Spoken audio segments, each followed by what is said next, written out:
আসসালামু আলাইকুম। সবাইকে স্বাগত জানাচ্ছি আজকের বাংলা ক্লাসে। আমাকে একটু তোমরা জানাও, তোমরা আমাকে শুনতে পাচ্ছ কিনা? কিংবা কোনো ধরনের সমস্যা ফেস করছো কিনা? একটু যদি জানাও, আমার ক্লাসটা কন্টিনিউ করতে সুবিধা হয়। আরিশা শোনা যাচ্ছে। ওকে, থ্যাংক ইউ।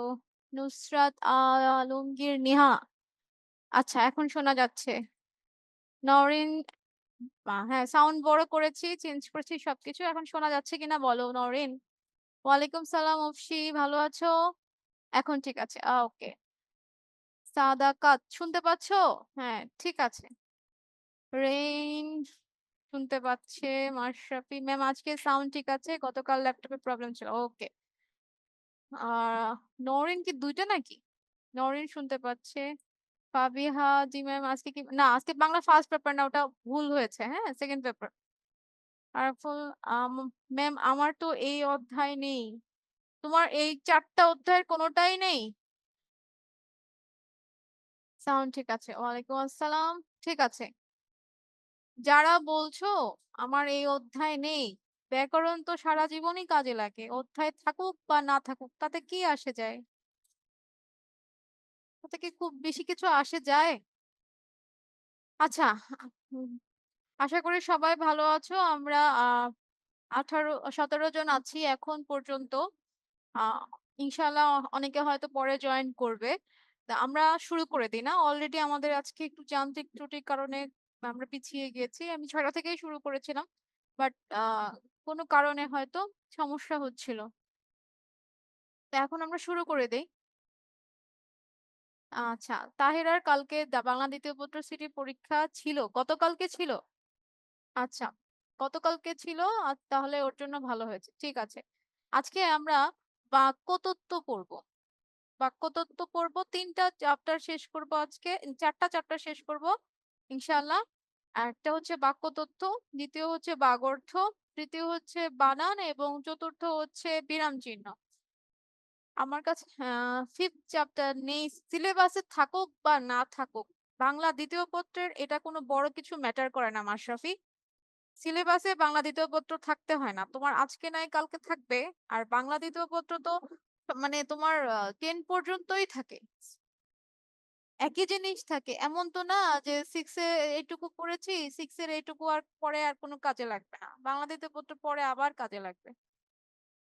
সুতরাং তোমার ইচ্ছা, তুমি যদি ক্লাস ইয়া বলছে ভলিউম। আচ্ছা, আমার ভলিউম তো সবাই শুনতে পাচ্ছে, তুমি শুনতে পাচ্ছ না? তাহলে তোমার মানে ডিভাইসে প্রবলেম থাকতে পারে। তুমি একটু, না আজকে বাংলা প্রথম পত্র না, প্রজন্ম দাস আজকে দ্বিতীয় পত্র। উপরে লিখতে এটা ভুল হয়েছে, বাংলা দ্বিতীয় পত্র। আচ্ছা, আমরা পড়ায় চলে যাই। আজকে আমরা পড়বো বাক্যতত্ত্ব। বাক্যতত্ত্ব আহ মনে হয় যে খুব সহজ একটা চ্যাপ্টার, কিন্তু আসলে আদতে কিন্তু এটা সহজ নয়। এখানে অনেক প্যাচ গোছের ব্যাপার আছে, আর বিশেষ করে বাক্যর প্রকারভেদ খুবই বিরক্ত করে, খুবই কনফিউজড করে দেয়। বিরক্ত করে বলতে বলতে বোঝাতে চাচ্ছি ইন এ সেন্স কনফিউজড করে দেয়। হ্যাঁ। তো বাক্যতত্ত্বটা আমরা একটু বোঝার চেষ্টা করব, তারপর এটার আমরা কিছু এমসিকিউ সলভ করে জানি ব্যাপারটা আমাদের কতটুকু বুঝলাম সেটা আমরা দেখার চেষ্টা করব। কারো কোনো কথা মানে কারো কোনো সাজেশন বা কথা আছে? ম্যাম অভিধান পড়াবেন প্লিজ। আজকে অভিধান তো রাখিনি। আজকে আমরা 4টা রেখেছি, 4টা একটা বাক্য, দুটো দ্বিতীয় বাগর্থ, তৃতীয় বানান, চতুর্থ হচ্ছে বিরাম। আজকে 4টা রেখেছি। আজকে অভিধান রাখিনি। অভিধান যদি তোমার সমস্যা থাকে, ডেফিনেটলি আমরা পরবর্তীতে দেখার চেষ্টা করব। ঠিক আছে। আচ্ছা, আমরা বাক্যতত্ত্বে চলে যাই। এখানে বলা আছে ধ্বনি দিয়ে আমরা যে আলোচনা শুরু করেছিলাম, শব্দে এসে তা নির্দিষ্ট কাঠামো লাভ করেছে। তার মানে বাক্যের মানে ভাষার প্রথম হচ্ছে ধ্বনি, দ্বিতীয় হচ্ছে শব্দ। পরপর কয়েকটা ধ্বনি একসাথে বসে সেটা হচ্ছে একটা অর্থবোধক শব্দ তৈরি করে। কয়েকটা অর্থবোধক শব্দ একসাথে বসে একটা বৃহৎ বাক্য তৈরি করে। হ্যাঁ, আমি পড়ানোর পর কিছু দূর যাওয়ার পর আমি তোমাদের জিজ্ঞেস করব কোনো জিজ্ঞাসা আছে কিনা, কিংবা কোনো প্রশ্ন আছে কিনা। হ্যাঁ। আচ্ছা, আমরা যে শব্দই লিখি না শিখি না কেন, লক্ষ্য থাকে তাকে বাক্যে প্রয়োগ করার। বিশেষ করে যারা ইংরেজি শেখে এখন, মানে বাংলা তো অত গুরুত্ব কেউ দেয় না। ইংরেজিতে দেখা যায় যে যেকোনো একটা, বা আমরা ছোটবেলায় যখন পড়াশোনা করেছি তখন স্বরেও পড়ার পরে আমরা প্রথমে কি শিখেছিলাম? স্বরেওতে কি হয়? অজগর হয়, তারপরে অলি হয়। তারপরে সেটাকে কি করেছি? বাক্যে পরিণত করেছি না? অজগরটি ওই আসছে তেরে, হ্যাঁ? তারপরে স্বরে আ দিয়ে আম ছিল, আমটি আমরা খাবো পেড়ে। এই টাইপের বাক্য আমরা তৈরি করেছি, তাই না? মনে আছে? ম্যাম এমসিকিউ আছে, হ্যাঁ, আছে। ঠিক আছে? তো আমরা ঐরকম ভাবে ইংরেজিতেও যেরকম এ ফর অ্যাপল পড়তাম। অ্যাপল দিয়ে একটা বাক্য, একটা সেন্টেন্স তৈরি করতাম। তারপরে বি ফর বল পড়তাম। বল দিয়ে একটা সেন্টেন্স তৈরি করতাম। একইভাবে এখানেও তাই বলা আছে যে যেখানে আমরা যে শব্দটাই শিখি না কেন আমাদের লক্ষ্য থাকে সেটা বাক্যে প্রয়োগ করে।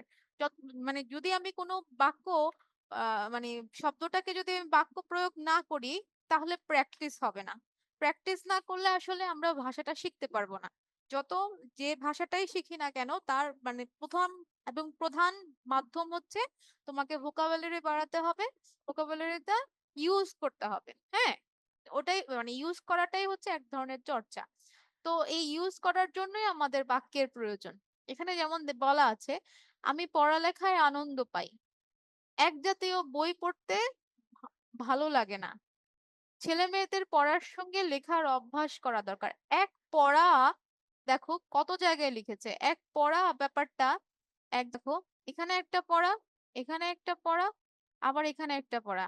একই শব্দ ভিন্ন ভিন্ন বাক্যে ভিন্ন ভিন্ন ভাবে বসেছে। আমি পড়ালেখায় আনন্দ পাই মানে হচ্ছে আমি যে কি বলে এটাকে এডুকেশন বোঝাচ্ছে, শিক্ষার যে পড়া সেটা বোঝাচ্ছে। আবার এক জাতীয় বই পড়তে ভালো লাগে না, এটা রিডিং বোঝাচ্ছে। আবার ছেলে মেয়েদের পড়ার সঙ্গে লেখার অভ্যাস করা দরকার, মানে শুধু পড়লেই হবে না, লেখার অভ্যাসটা করা দরকার, মানে সেটা পড়াশোনার মধ্যেই অন্তর্ভুক্ত। তিনটাই সব একটাই শব্দ ভিন্ন ভিন্ন বাক্যে ভিন্ন ভিন্ন ভাবে বসেছে। তো বাক্য ও বাক্যের জন্য প্রয়োজনীয় উপাদানগুলোর সম্পর্কই হচ্ছে বাক্য তত্ত্ব। মানে হচ্ছে এই যে বাক্য এবং বাক্যের জন্য কি কি লাগে।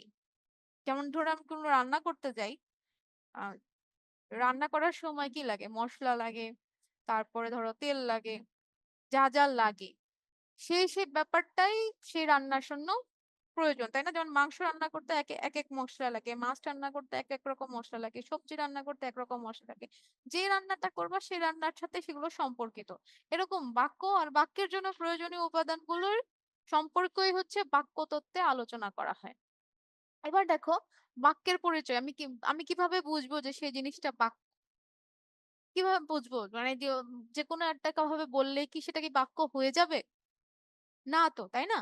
আমরা বাক্য তৈরি করি এক বা একাধিক শব্দ একত্রে সাজিয়ে।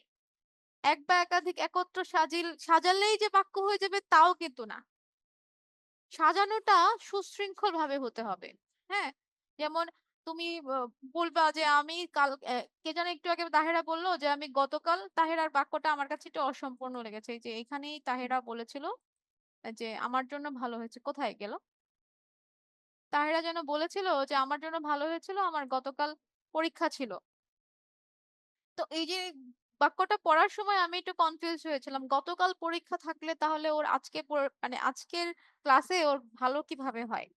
কথাটা হওয়ার কথা ছিল যে আমার আগামীকাল সিটি পরীক্ষা আছে, তাহলে আমার জন্য ভালো হয়েছে, তাই না? তাহলে মানে এটা একটা সেন্স থাকতো। গতকালের যদি পরীক্ষা শেষই হয়ে যায় তাহলে আজকে পড়ে তার কতটুকু লাভ হয়েছে এটা আসলে রিলেট করা যাচ্ছে না। কিন্তু আমি যদি বলতাম যে আমার আগামীকাল পরীক্ষা আছে, আজকে বাংলা দ্বিতীয় পত্র ক্লাসটা করে আমার জন্য ভালো হবে, তাহলে ব্যাপারটা হচ্ছে মানে সিঙ্ক করতো, অর্থবোধক হতো। ঠিক আছে? একটা ব্যাপার আছে অর্থ লাগবে। আরেকটা ব্যাপার হচ্ছে যেভাবে মানে একটা বাক্য বলি, ধরো বলি যে বলছি যে আমি স্কুলে যাই। হ্যাঁ, এখন আমি বলি যদি যাই আমি স্কুলে, উল্টাপাল্টা করে বললাম, তাহলেও বাক্যটা হচ্ছে না। তাহলে বাক্যের জন্য কি কি লাগে? সুশৃঙ্খলতা লাগে, আবার অর্থটাও যেন ঠিকভাবে আমরা রিলেট করতে পারি সেটাও হতে হয়, তাই তো? আচ্ছা, দেখো আমি পড়ালেখায় আনন্দ পাই।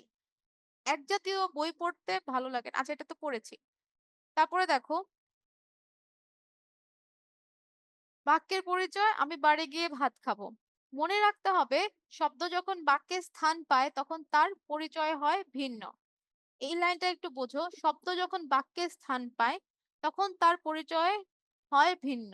ধরো আমি যে অতে অজগর বললাম, অজগর যখন আমি বললাম, অজগরটি ওই আসছে তেরে, অজগর দিয়ে বাক্য গঠন করেছি, কিন্তু যখন আমি সেই বাক্যটা গঠন করেছি তখন সেই বাক্যে অজগরটা হয়ে গেল বিশেষ্য, তাই না? একটা পদ হয়ে গেল। এই যে বাক্যের এই যে শব্দটা, সেই শব্দটা হয়ে গেল বিশেষ্য। ওই বিশেষ্যকেই বলে পদ। মানে প্রত্যেকটাই পদ, বা যেমন অজগরটি ওই আসছে তেরে, ওই একটা পদ, আসছে একটা পদ, তেরে একটা পদ। হ্যাঁ, তো প্রত্যেকটাকে এক একটা পদ বলে। সে পদটা হতে পারে বিশেষ্য, বিশেষ্য, বিশেষণ।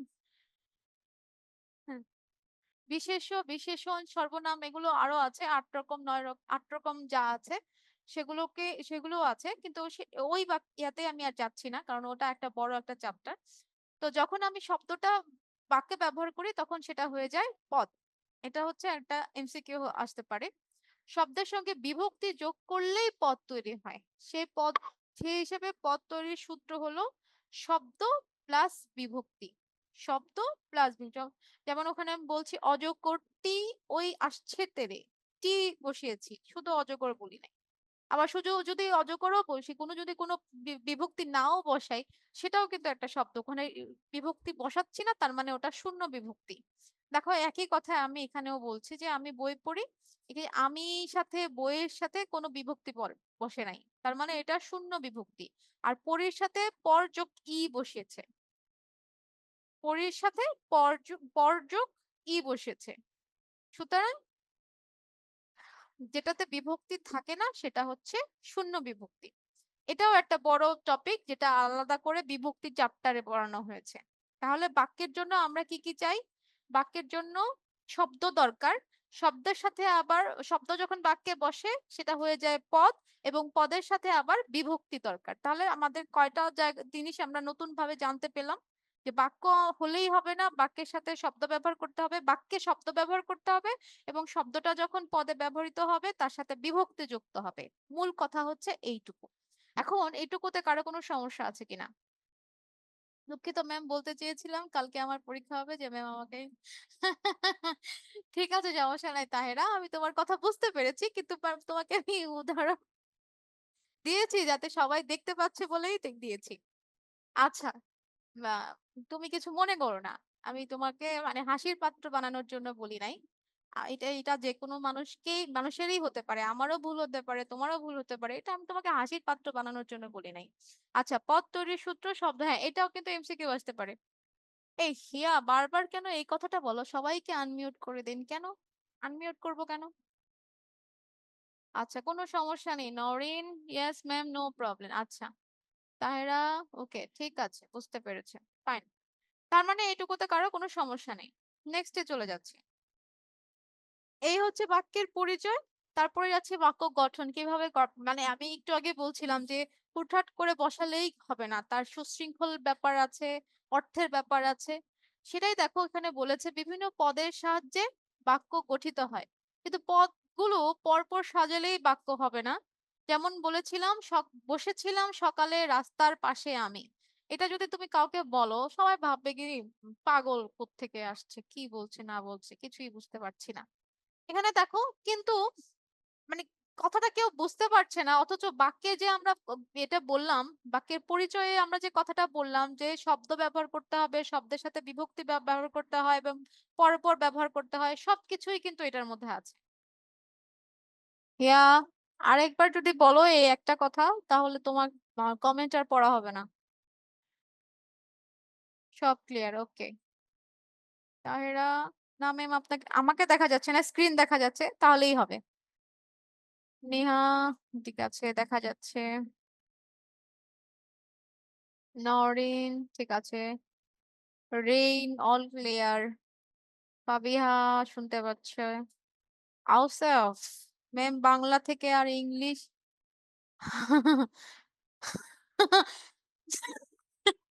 ম্যাম বাংলা থেকে ইংলিশ হাগার গুণ ইজি। তোমার বাংলা বেশি বেশি করে পড়তে হবে আওসাফ, ঠিক আছে? এ ধরনের বাংলা না করলেই হয়। শোনো, বাংলা অবশ্যই অনেক সোজা, কিন্তু তোমরা বাংলাতে সময় দাও না। যেই জিনিসটাতে যে সব মানে যেই বিষয়ে সময় দিবে না সেটা কঠিনই হবে, খুবই স্বাভাবিক। যেমন অঙ্কে অনেকেই সময় দেয় না, যার কারণে অঙ্কটা অনেকের কাছে কঠিন লাগে। ম্যাম আগেও তো শেখা গিয়েছিল।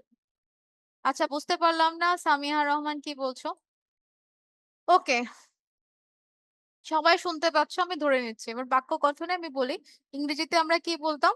Subject plus verb plus object. যেমন এখানে দেওয়া আছে S O V, subject object, মানে সাবজেক্ট অবজেক্ট ভার্ব, এটা হচ্ছে বাংলা। আর ইংরেজিতে হচ্ছে সাবজেক্ট ভার্ব অবজেক্ট, তার মানে এস ভি ও হচ্ছে ইংরেজিতে, আর বাংলায় হচ্ছে এস ও ভি, কর্তা কর্ম ক্রিয়া। এখানে এখানে বলা আছে আমি ভাত খাই, আর আমরা বলি মানে ইংরেজিতে বলে আমি খাই ভাত। ঠিক আছে, পার্থক্য হচ্ছে এটাই। ইংরেজিতে অবজেক্টটা লাস্টে বসে, আমরা অবজেক্টটাতে মাঝখানে বসাই। মানে আমি তো তাই বললাম, ইংলিশ হচ্ছে সাবজেক্ট ভার্ব অবজেক্ট, আর বাংলা হচ্ছে সাবজেক্ট অবজেক্ট ভার্ব। হ্যাঁ, এগুলাই। আসাফ, এটাই আমি যা বলতে চেয়েছি, তুমি সেটা বুঝতে পেরেছো কিনা সেটা বলো। আচ্ছা, তারপরে হচ্ছে তাহেরা। আচ্ছা, শোনা যাচ্ছে। আমি আজকে কথা আগাতেই পারছি না, বারবার নেটে প্রবলেম করছে। লাবিবা, আর ভালো লাগছে না কেন? কি সমস্যা লাবিবা? আচ্ছা, এইবার দেখো, মানে বাক্যের যে মেইন কনফিউশন গুলো সেগুলো হচ্ছে এই শ্রেণী বিভাগ। বেসিক ব্যাপারটা থাকে এই শ্রেণী বিভাগে। ভাবগত দিক থেকে হচ্ছে, ভাবগত দিক মানে হচ্ছে আইডিওলজির দিক থেকে, হ্যাঁ, মানে যেটা হচ্ছে কি বোঝায়, প্রকাশটা কি করছে, সেটার দিক থেকে হচ্ছে 4টে শ্রেণীতে ভাগ করা যায়। সেটা হচ্ছে বিবৃতিমূলক, জিজ্ঞাসাবোধক, বিস্ময়বোধক, অনুজ্ঞাবাচক। বিবৃতিমূলক আগেই বলেছি, বিবৃতি মানে হচ্ছে বর্ণনা। বর্ণনা বলতে গেলেই বোঝা যায় যে ব্যাপারটা কি। বর্ণনা যখন করি তখন আমরা হ্যাঁ বোধক কথা বলি, না বোধক কথা বলি, তাই না? যখন বিশাল বিশাল গুলো কমপ্লিমেন্ট দেই, হ্যাঁ। তো বিবৃতি মানেই হচ্ছে বর্ণনা। দ্বিতীয় হচ্ছে জিজ্ঞাসাবোধক, জিজ্ঞাসা মানেই প্রশ্ন। তৃতীয় হচ্ছে বিস্ময়বোধক, বিস্ময় মানেই হচ্ছে আহ খুশি, আবার কষ্ট, তারপরে শোক, হ্যাঁ, এই ধরনের ব্যাপারগুলো হচ্ছে বিষয়। ওর অনুজ্ঞাবাচক হচ্ছে আদেশ উপদেশ, তারপরে আহ অভিশাপ বা আশীর্বাদ, এসব হচ্ছে অনুজ্ঞাবাচক। আচ্ছা, কি বলতে চাই? বারবার এই প্রবলেম হচ্ছে। হ্যাঁ, আমারও ভালো লাগছে না, বারবার প্রবলেম হচ্ছে। নেটে প্রবলেম থাকতেই পারে। হ্যাঁ ম্যাম, এই অধ্যায়টা খুব সোজা, আপনি আমাকে এই অধ্যায় থেকে কোশ্চেন করতে পারেন। আচ্ছা, করব। একটু পরে তোমাদেরকে আমি একটা মানে কুইজ দিচ্ছি, এমসিকিউ সলভে যান। আউটসাফ সবসময় ওভার স্মার্ট। ঠিক আছে, বিবৃতিমূলক হচ্ছে আমি কি বলেছিলাম, বর্ণনামূলক। কোনো কিছু যদি বর্ণনা করি বা বিবৃত করি সেটাই হচ্ছে বিবৃতিমূলক বাক্য। যেমন মানে রাস্তার কথা বলছে যে রাস্তাটা বড় বিপদ সংকুল, সকালে আমরা শহর দেখতে বের হলাম, বা আকাশ বর্ণহীন গ্যাসে ভরা। বা আমি বলি যে বারবার নেটে প্রবলেম হচ্ছে, এটাও একটা মানে স্টেটমেন্ট আমার। হ্যাঁ, স্টেটমেন্ট মানেই হচ্ছে বিবৃতি বা বর্ণনা করছি আমি এই কথাটা বলে। তা এখন বিবৃতিমূলক আবার দুই প্রকার, হ্যাঁ বোধক, না বোধক। আমি অ্যাফার্মেটিভ কথাও বলতে পারি, নেগেটিভ কথাও বলতে পারি। আচ্ছা, হ্যাঁ বোধক কথা খুবই ইজি, যেটা মানে হ্যাঁ সূচক অর্থ প্রকাশ পায় সেটা হ্যাঁ বোধক, যেটা না সূচক অর্থ প্রকাশ পায় সেটা না বোধক। যেমন আমি আজকে দুপুরে খাইনি, বা আজকে খেলতে যাইনি, বা আর কি হয়, দেশের অবস্থা এখনো ভালো না, এই ধরনের নেগেটিভ কথাবার্তা হলো যে না বোধক। আর জিজ্ঞাসাবোধক খুবই সোজা, যেটা হচ্ছে আমি মানে সংবাদ পাওয়ার জন্য শ্রোতাকে লক্ষ্য করে যেটা বলি সেটাই হচ্ছে জিজ্ঞাসা, মানে হচ্ছে আমি একটা জানতে চাইলাম, জানতে। যেমন আজকে কি আমার স্কুল খোলা, আবার তোমরা জিজ্ঞেস করো না আজকে কি কোনো ক্লাস আছে, বা এই ক্লাসটা কি হবে, এগুলো সব জিজ্ঞাসাবোধক। বিস্ময়বোধক হচ্ছে একই ধরনের, যে আমি উচ্ছ্বাস বা আনন্দ, কিংবা আমি অবাক হলাম, এই ধরনের ইমোশনাল ব্যাপার যদি আমি প্রকাশ করি সেটা হচ্ছে বিস্ময় সূচক বোধক বাক্য বা সূচক বাক্য। যেমন এখানে আছে, বাপ রে কি প্রচন্ড গরম, লোকটার কি সাহস, তাই না? বা আজকের যদি কথা বলি, আজকে কি রোদ উঠেছে। মানে আমরা যেই মানে আমাদের ইমোশন গুলো অনেক বড় করে যখন প্রকাশ করি তখন সেটা হবে বিস্ময়সূচক বাক্য। আর অনুজ্ঞা যেটা বলেছি যে আদেশ, অনুরোধ, প্রার্থনা, আশীর্বাদ, অভিশাপ সবই হচ্ছে মানে রিকোয়েস্ট, সবকিছুই হচ্ছে মানে মিনতি মানে কিন্তু রিকোয়েস্ট, সবকিছুই হচ্ছে অনুজ্ঞাবাচক। হ্যাঁ, আচ্ছা একটু আমরা অনুশীলনীটা দেখি। যে কাজ করে তাকে কি বলে একটু বলো তো। বিস্ময়সূচক মানে মনের কথাটা অতিরিক্ত এক্সপ্রেশন করে বলা। ইয়েস, আমি তো তাই বললাম। ইমোশন গুলাকে যখন আমরা আম, বড় করে বলি। হ্যাঁ, যে কাজ করে তাকে কি বলে? এটা ফাবিহা জান্নাত বলছে। ওকে, ফাবিহা জান্নাত বলছে আসাফ তুমি ভুল করেছো। ফাবিহা জান্নাত ঠিক বলেছে। এটা কি লিখলে? নওরিন সি, যে কাজ করে, যে কাজ করে। আসসালামু আলাইকুম। ওয়ালাইকুম সালাম আবরার। এখন শুরু শুরু থেকে বোঝাবো। আচ্ছা, চেষ্টা করব শুরু থেকে বোঝানোর। আচ্ছা, নিহা ঠিক বলেছে। তারপর কে আছে? মাশরাফি ঠিক বলেছে। নাভিয়া ঠিক বলেছে। তাহেরা, হ্যাঁ কে ঠিক বলেছে। আসাফের এতক্ষণে হুঁশ হয়েছে। আরিশা, হ্যাঁ ঠিক বলেছে। নরিন, টু তো যাই নেই। আচ্ছা ঠিক বলেছে, নরেন ঠিক বলেছে। রেইন ঠিক বলেছে। বাহ, তোমাদের উৎসাহ দেখলে আমার নিজেরও ভালো লাগে। আরে বাবা, হিয়া ফার্স্ট টু লাস্ট সব বলা শেষ। একের খ। ঠিক আছে, তাহলে যে কাজ করে তাকে বলে কর্তা। আর বাংলা বাক্যের গঠন প্রক্রিয়া হলো আমরা একটু আগে পড়েছিলাম S O V, subject, object এবং ভার্ব। তাহলে সেই হিসাবে 1 নাম্বার। ভাবগত দিক থেকে বাক্য কয় প্রকার? খ নাম্বার না, 4 প্রকার। যে বাক্যে কোনো কিছু বিবৃত করা হয় তাকে কি বলে? বিবৃত করা হলে বিবৃতিমূলক বাক্য। বিবৃতিমূলক বাক্য কত প্রকার? একটু আগে পড়েছি 2 প্রকার। আচ্ছা, সংবাদ পাওয়ার জন্য শ্রোতাকে লক্ষ্য করে যে এটা বলা হয়। উম তোমরা সবগুলাই পারবে। এখন আমি তোমাদেরকে একটা মানে গুগল শিট দিচ্ছি। মাইমুনা আলফাত লাবিবা, আমার একটু প্রবলেম হচ্ছে, আনমিউট প্লিজ। লিংকে ঢুকতে পারছে? আচ্ছা, লিংক আর দরকার নেই, লিংকটাতে আসলে ঢোকা যাচ্ছে না। আমি তোমাদেরকে পিপিটি দিচ্ছি, দরকার নেই। আমি চাচ্ছিলাম যে একটা কি বলতে একটা কুইজ নিতে চেয়েছিলাম কিন্তু এটা হচ্ছে না। আমি পিপিটি দিয়ে করছি। আচ্ছা, ঢুকতে পারছো না, সমস্যা নাই, আমি তোমাদের নিচ্ছি, পিপিটি দিয়েই নিচ্ছি। সবাই বুঝতে পেরেছি সবার কথাই। আমি পিপিটি দিয়েই ক্লাসটা নিচ্ছি, সমস্যা নাই। তাহেরা, সামিহা, না সব কেউই ঢুকতে পারছে না, কোনো একটা সমস্যা হয়েছে। হ্যাঁ, আরাফুল, কারোই হচ্ছে না। বুঝতে পেরেছি। আচ্ছা, স্ক্রিন দেখতে পাচ্ছেন? এখন কি স্ক্রিন দেখা যাচ্ছে? ওয়ালাইকুম সালাম ফাতেহা, সিমরান। কুইজ অন হচ্ছে না। আচ্ছা, কুইজে যাচ্ছি না এখন আর। ওকে, কুইজে আর যাচ্ছি না, আমরা এখন যাচ্ছি পিপিটিতে। এবার একটু দেখো, তোমরা আমাকে আহ হাত তুলবে। যে হাত তুলবে আগে তারটা আনমিউট করব। আগে শোনো কথা, আগে হাত তুলছে।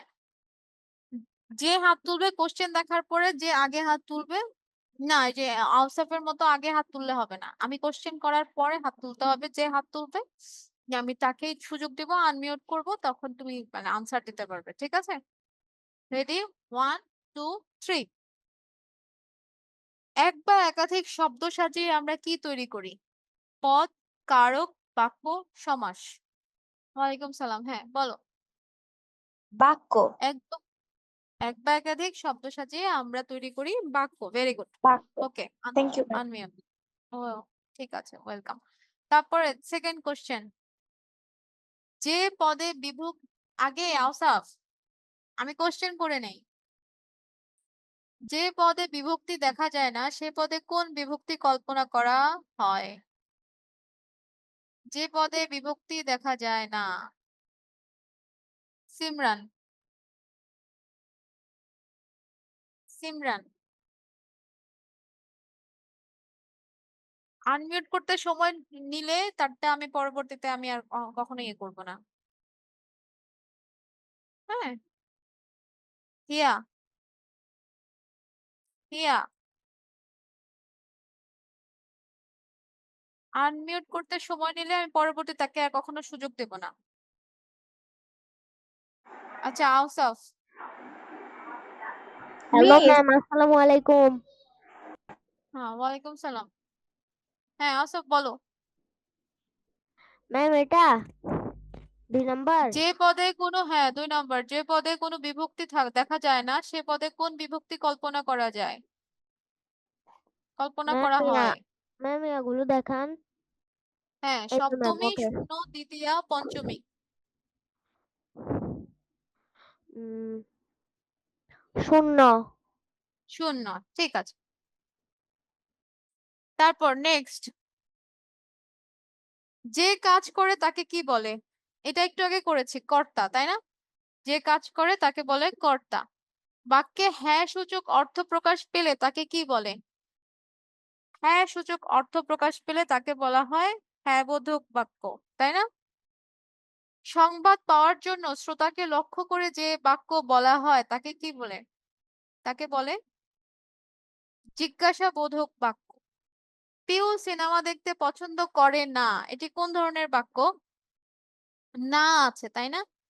তাহলে এটা হচ্ছে বিবৃতিমূলক বাক্য। শব্দ থেকে বৃহৎ একক হলো ধ্বনি, বর্ণ, বাক্য, অক্ষর। ধ্বনি, বর্ণ, বাক্য, অক্ষর। দেখি কে আছে। অপসি। অপসি। জাফরিন। অপসি। শব্দ থেকে বৃহৎ একক কি? আসসালামু আলাইকুম শব ম্যাম।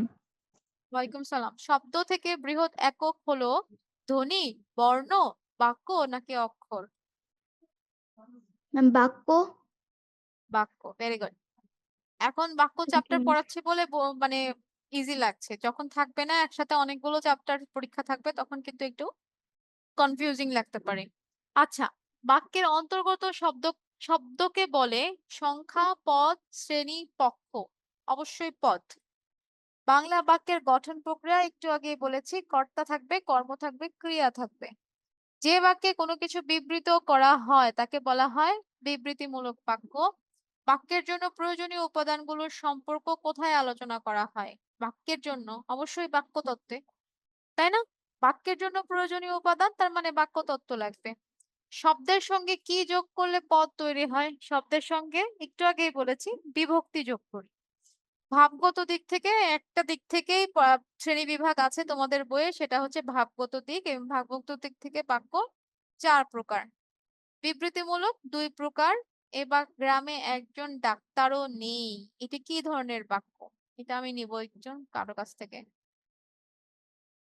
নেহা, এই গ্রামে একজন ডাক্তারও নেই, এটা কি ধরনের বাক্য? আসসালামু আলাইকুম ম্যাম। ওয়ালাইকুম সালাম। এই গ্রামে একজন ডাক্তারও নেই, এটি কি ধরনের বাক্য? না বোধক, বিস্ময়বোধক, জিজ্ঞাসাবোধক, অনুজ্ঞাবাচক। না বোধক। না বোধক, ভেরি গুড। নেই শব্দটা থাকলে না, নেই যা থাকবে সেটাই হচ্ছে না বোধক বা নেতিবাচক, ঠিক আছে? তারপর যে ধরনের বাক্যে বিস্ময়, উচ্ছ্বাস ইত্যাদি আকস্মিক প্রবল আবেগ প্রকাশ পায় তাকে কি বলে? আকস্মিক প্রবল। জুনায়েদ, জুনায়েদ, জুনায়েদ কোথায়? হ্যালো ম্যাম, আসসালামু আলাইকুম। সালাম। যে ধরনের বাক্যে বিস্ময়, উচ্ছ্বাস ইত্যাদি আকস্মিক ও প্রবল আবেগ প্রকাশ পায় তাকে কি বলে? ম্যাম জিজ্ঞাসাবোধক বাক্য।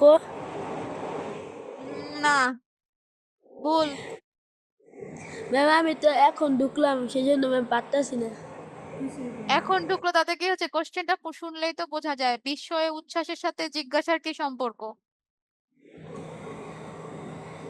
প্রশ্নটা ভালো করে শুনলেই পারতে। আচ্ছা, অন্যরা যারা আনমিউট করেছো তারা মিউট করো। ঠিক আছে, মিউট করো। জুনায়েদ, কিসের সাহায্যে বাক্য গঠিত হয়? অক্ষরের সাহায্যে, সন্ধির সাহায্যে, লিঙ্গের সাহায্যে, পদের সাহায্যে। একটু আগেই বলেছি পদ দরকার হয়। বাক্যের পদগুলো ঠিক মতো পরপর সাজালেই বাক্য কি হয়? বাক্য কি হয়? অর্থপূর্ণ হয়, অর্থহীন হয়, অর্থমিল থাকে, অর্থমিল থাকে না। ঠিক মতো যদি সাজাই অবশ্যই অর্থপূর্ণ হয়, তাই না? বাংলা বাক্য গঠনের সূত্রকে আমরা একটু আগে বলেছিলাম সফ বলে, সাবজেক্ট, অবজেক্ট, ভার্ব। আচ্ছা, তাহলে আমাদের আজকের বাগর্থ শেষ, মানে বাগর্থ বলে বাক্যতত্ত্ব শেষ। কারো কোনো সমস্যা আছে? কারো কোনো সমস্যা কি আছে বাক্যতত্ত্বে? আচ্ছা, জোনায়েদ দেখতে পাচ্ছি। কারো কোনো সমস্যা সমস্যা আছে? Anmol 1 hour late. Okay, late Latif. Naren কোনো সমস্যা নেই। তোমাদের খুবই মানে ইজি চ্যাপ্টারটা, এখন মানে অন্য কোনো শ্রেণী বিভাগ নাই। যখন 7-এ উঠবে তখন আরো শ্রেণী বিভাগ থাকবে। হ্যাঁ মিস, আচ্ছা লাবিবা, কি বুঝতে যাচ্ছ? বুঝতে পারছি না, ক্লিয়ার করে বলো। ফাবিহা জান্নাত ম্যাম, আচ্ছা ঠিক আছে, বুঝতে পেরেছি, সমস্যা নেই। Nusrat Jahan Niha, no problem. আচ্ছা, তার মানে কোনো সমস্যা নেই সৈয়দা। ওকে, তাহলে আমরা নেক্সট চ্যাপ্টারে যাচ্ছি। ঠিক আছে, নেক্সট চ্যাপ্টার হচ্ছে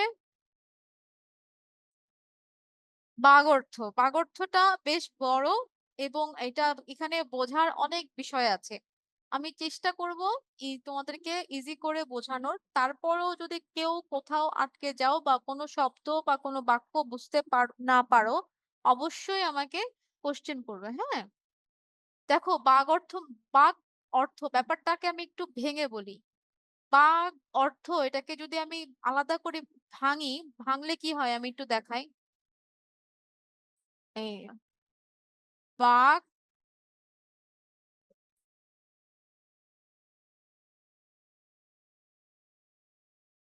বাগ, বাগ যোগ অর্থ। হ্যাঁ, যাতে এইভাবে লেখা যায় না, বোর্ডে হলে ভালো হতো। আচ্ছা, বাক যোগ অর্থ, এটা ক। হ্যাঁ, বাক যোগ অর্থ। বাক মানে হচ্ছে কথা বলা, যে মানে কথা আর কি। বাক হচ্ছে বলা, আর অর্থ হচ্ছে যে কথাটা বলি তার অর্থ। হ্যাঁ, তো এই দুটাকে একসাথে সন্ধি করলে এটা হয়ে যায় বাগর্থ। শব্দ ও বাক্যের অর্থের আলোচনা হলো বাগর্থ। মানে বাক মানে যে মুখ দিয়ে যেটা বলি, সেই কথাটাকেই বলি আমরা বাক। যেমন যে মানে কথা বলতে পারে না তাকে আমরা কি বলি? বাক প্রতিবন্ধী, তাই না? মানে সে কথা বলতে পারে না সেই। এখন এই বাগর্থ হচ্ছে এই কথাটার, এই বাক, বাক মানে এই যে কথাটার অর্থ, দুটাকে একসাথে সন্ধি করে বলেছে বাগর্থ। হ্যাঁ, অভিধানে প্রতিটি শব্দের অর্থ থাকে। অভিধানে মানে তোমার ডিকশনারিতে অনেক শব্দ থাকে না একসাথে, সেই শব্দের প্রত্যেকটা শব্দেরই অর্থ থাকে, কিন্তু সেই অর্থের বাইরে নানা অর্থ শব্দ ব্যবহৃত হয়। মানে ধরো আহ তুমি হচ্ছে, ব্যাপারটা তোমাকে একটু বুঝাই। আহ, আহ, ধরো এখানে কে কে আছে? একটু আগে কার সাথে কথা বললাম? জুনায়েদের সাথে কথা বললাম। হ্যাঁ, যেমন জুনায়েদ আছে, জুনায়েদ কিন্তু বাসায় বাসায় কি ছেলে, তাই না? জুনায়েদ হচ্ছে ওর বাবা মার ছেলে। আবার এই জুনায়েদই যদি স্কুলে যায় তখন সে কি হয়ে যায়? তার তার বন্ধুদের বন্ধু হয়ে যায়।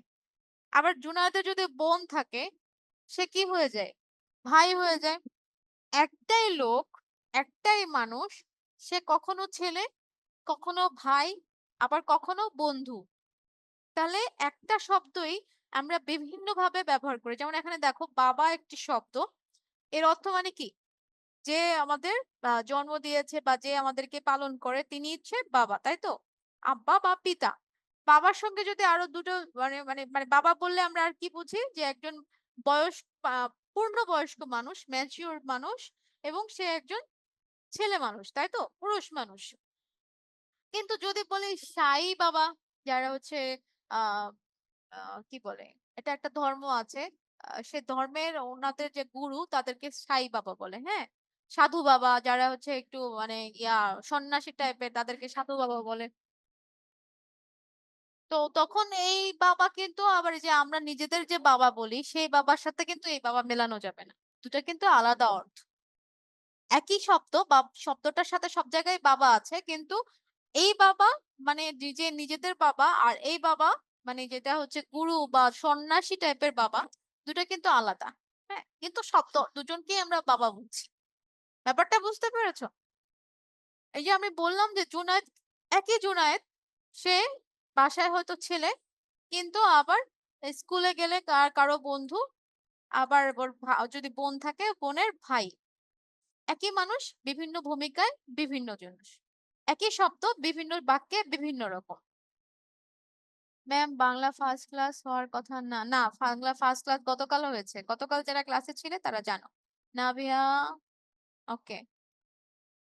তারপর অপসি, no question problem, easy chapter. Okay, easy chapter আস্তে আস্তে কঠিন হয়ে যাবে, কারণ 7-এ উঠলে আরো শ্রেণী বিভাগ পাবে। আচ্ছা, এটুক পর্যন্ত আশা করি তোমরা সবাই বুঝতে পেরেছো। তাহলে আমরা বলবো যে মানে আমরা কোন বাক্যে কোন অর্থে বোঝাচ্ছি সেটা হচ্ছে ইম্পর্টেন্ট। শব্দ একই থাকতে পারে, কিন্তু আমরা কোন বাক্যে কোন অর্থে বোঝাচ্ছি সেটা হচ্ছে ইম্পর্টেন্ট।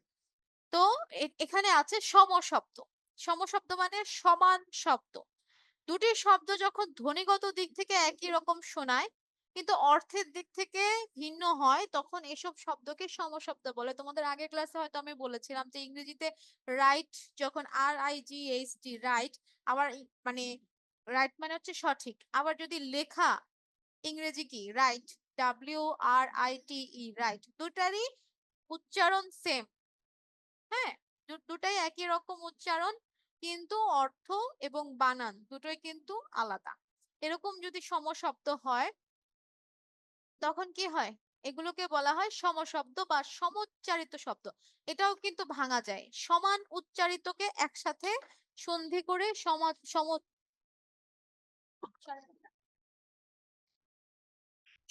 উচ্চারিতকে সন্ধি করে সম উচ্চারিত করা হয়েছে। যেমন কুল, কুল মানে হচ্ছে বড়ই। হ্যাঁ, আবার এই কুল দুটারই কিন্তু কুল মানে বোঝা যাবে না যদি কেউ মানে বানান না দেখে বা বাক্যটা কোন অর্থে ব্যবহার করেছে। যদি আমি বলে আমাকে একটা কুল দাও, তাহলে বাক্যটাতে নিশ্চয়ই আমি বলবো না না নদীর পাড়ের কথা বলছি না। কিন্তু আমি যদি বলি আমি ওই কুলে যাব, এই কুলে নামবো না, আমি যদি মাঝিকে বলি আমি ওই কুলে যাব, তখন মাঝি কিন্তু নদীর পাড়ই চিন্তা করবে। মাঝি কিন্তু মানে কি বলে বড়ইয়ের কথা চিন্তা করবে না। তো মাঝি বুঝে নিবে যে আমি বড়ইয়ের কথা বলছি না, বড়ইয়ের কথা বলছি না, কিন্তু নদীর পাড়ের কথাই বলছি। আবার দেখো কৃতি, কৃতি মানে কাজ। আবার সেই কাজ করে যদি কেউ সফল হয় তখন আমরা সম্মাননা দেই বা ওটাকে বলি কৃতি শিক্ষার্থী বা কৃতি সন্তান। ঠিক আছে, দুটারই উচ্চারণ সেম কিন্তু অর্থ আলাদা। এই পর্যন্ত কারো কোনো সমস্যা আছে কিনা একটু যদি বলো তাহলে আমার। তাহেরা ম্যাম বাংলা প্রথম পত্রের বাকিটুকু কি করাবেন? বাংলা প্রথম পত্রের বাকিটুকু মানে যদি সময় পাই অবশ্যই করাবো, তবে যে পোস্টারের যে চ্যাপ্টারটা সে পোস্টারের চ্যাপ্টারটা তেমন ইম্পর্টেন্ট না, ওখান থেকে শুধু সৃজনশীল আসবে। তোমরা চাইলে নিজেরা পড়তে পারো, একান্ত যদি তোমাদের সমস্যা হয় আমি অবশ্যই আরেকটা ক্লাস দেব। আরেকটু বোঝান কোন জায়গাটা জোনায়েত, আমাকে একটু স্পেসিফিক ভাবে বলতে হবে যে কোন জায়গাটা। আচ্ছা, no problem. Jafrin no problem, Nusrat no problem. Okay, next. সমশব্দ বোঝা বা সমোচ্চারিত শব্দটা আমরা বুঝতে পেরেছি আই গেস। তারপরে আছে সমার্থ শব্দ। সমার্থ শব্দটাকেও যদি আমি ভাঙি, সমান অর্থের শব্দ, সমান অর্থের শব্দটাকে একসাথে করেছে সমার্থ শব্দ। মানে হচ্ছে আহ যেমন আমার নাম, মানে ধরো এখানে যে তাহেরার নাম আছে নাকি, তাহেরাকে বললে তাহেরা অফেন্ড হয়ে যায়। আরো কার কার নাম আছে, এই দেখো নাবিহা, ইশরার। এখন কেউ কেউ হয়তো নাবিহা বলতে পারে, আবার কেউ হয়তো ইশরার বলতে পারে, কিন্তু বলছে তো একজন কি, তাই না? আরো আরো অনেক নাম আছে, যেমন ফাবিহা জান্নাত, কেউ হয়তো ওকে ফাবিহা বলতে পারে, কেউ হয়তো ওকে জান্নাত বলে ডাকতে পারে। ঠিক আছে। আবার এখানে আকিদ আল ওয়াকি আছে, আবিদ আল ওয়াকিল, কেউ হয়তো ওকে আবিদ বলে ডাকতে পারে, কেউ হয়তো ওকে ওয়াকিল বলে ডাকতে পারে। একই মানুষ বিভিন্ন নামে ডাকলেও মানুষটা কিন্তু একই। তা আমার এই এই সমার্থ শব্দ তাই একই, মানে একই শব্দ, তার অনেকগুলো নামে ডাকি আমরা। হ্যাঁ, যেমন জননীকে আমি আবার মাতা বলতে পারি, জননী মানে মা, মাকে আমি আমার জননী বলতে পারি। একই কথা, একই মানুষকেই বোঝাচ্ছি। প্রসূতি বলতে পারি, একই মানুষকেই বোঝাচ্ছি। গর্ভধারিণী বলতে পারি, একই মানুষকেই বলছি। একই মানুষেরই বিভিন্ন নাম।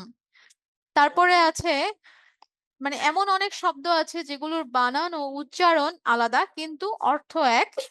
হ্যাঁ, মানে মানে এক জিনিসটাকেই বোঝাচ্ছি, সেগুলোকেই বলে সমার্থ শব্দ।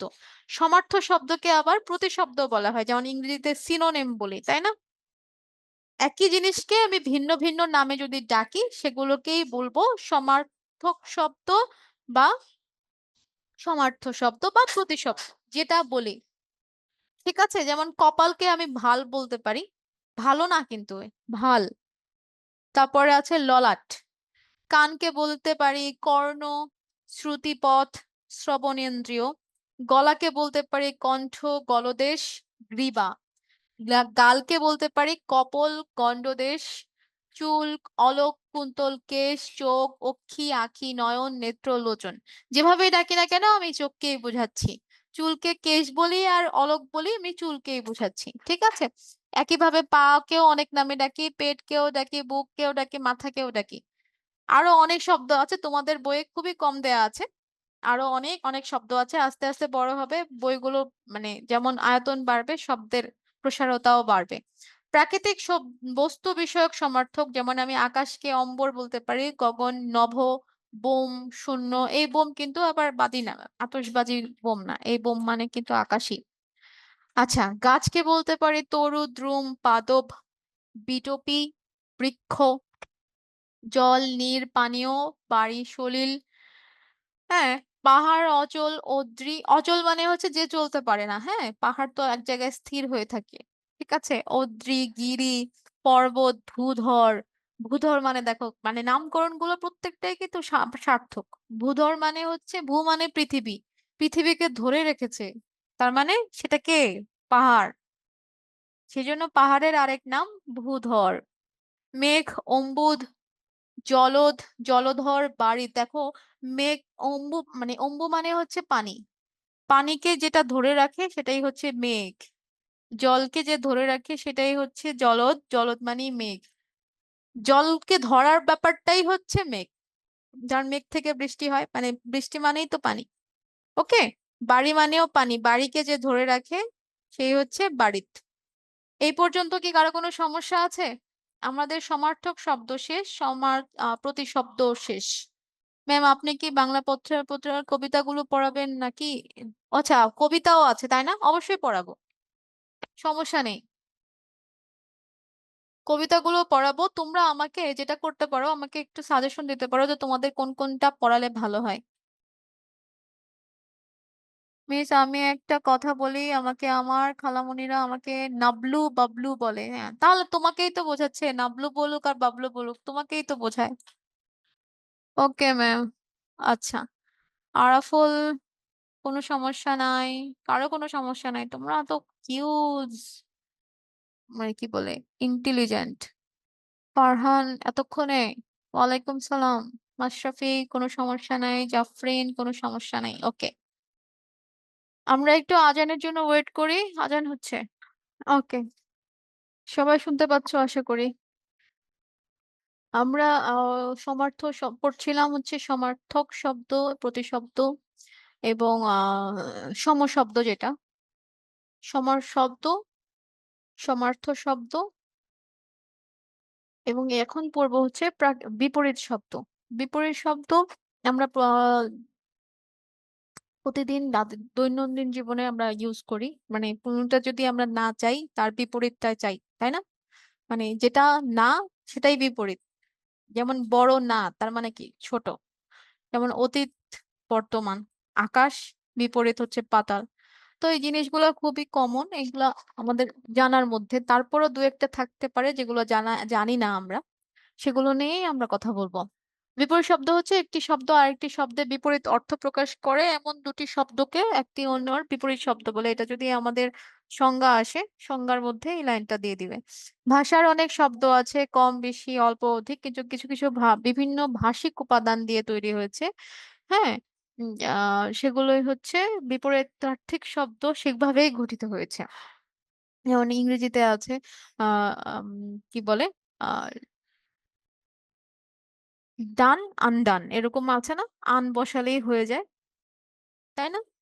পসিবল ইম্পসিবল, আই এম বসালেই হয়ে যায়। এরকম হচ্ছে বাংলা, দেখো আস্তিক, আয়ের জায়গায় তখন না দিয়ে দিলেই নাস্তিক। আস্তিক মানে হচ্ছে যে ঈশ্বরে বিশ্বাস করে, আর নাস্তিক হচ্ছে যে ঈশ্বরে বিশ্বাস করে না, তাই তো? পাপিনী, নিষ্পাপ, দেখো পাপ, পাপকে মানে কোনো পাপ নেই সেটাকে বুঝিয়েছে নিষ্পাপ। আমদানি, রপ্তানি, ঠিক আছে। আরো আছে অতীত, বর্তমান, বড় ছোট, আকাশ পাতাল, ভালো মন্দ। আমি তোমাদের সাজেস্ট করব অবশ্যই বইয়ে যতটুকু আছে সবগুলো আত্মস্থ করার, কারণ তোমাদের বইয়ে খুবই কম আছে।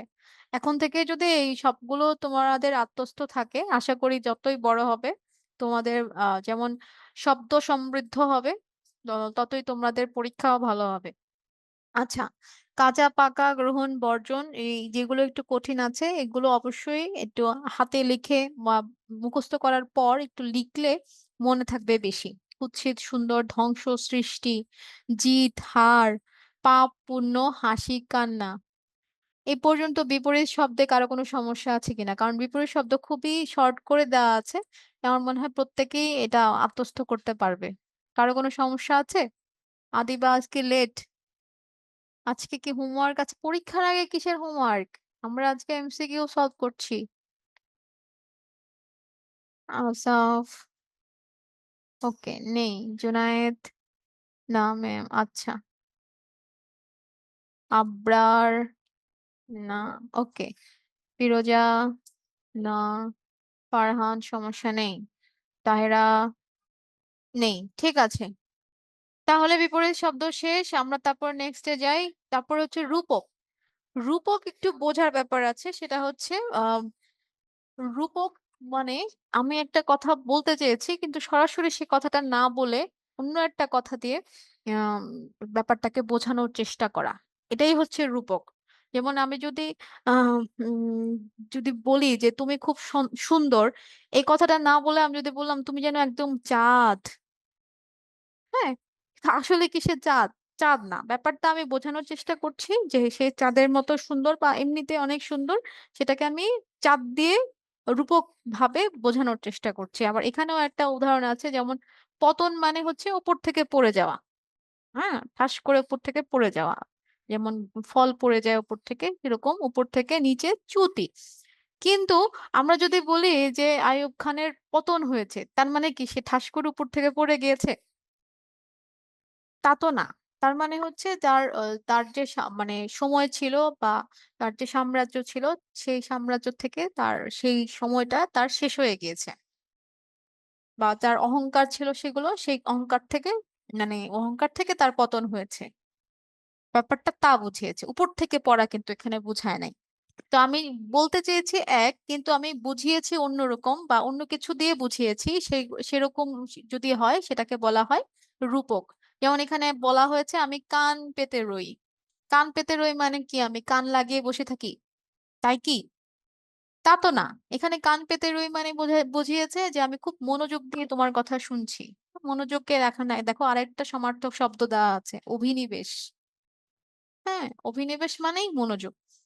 তো এটা এই এটাকেই রূপক বলে, যে আমি যেটা বোঝাতে চেয়েছি সেটা না বুঝে মানে শব্দটা আমি ইউজ করেছি কিন্তু আমি অন্য কোনো অর্থে ব্যবহার করেছি। যেমন এখানে একটা গানও আছে রবীন্দ্রনাথের, যে আমরা সবাই এই গানটা খুব গেয়েছি ছোটবেলায়, তোমরা কতটুকু গাও আমি জানি না, আমাদের ছোটবেলায় আমরা এই গানটা খুব গাইতাম, যে রবীন্দ্রনাথের এই গানটা, আমরা সবাই রাজা আমাদেরই রাজার রাজত্বে, নইলে মোরা রাজার সনে মিলবো কি সত্ত্বে, আমরা সবাই রাজা।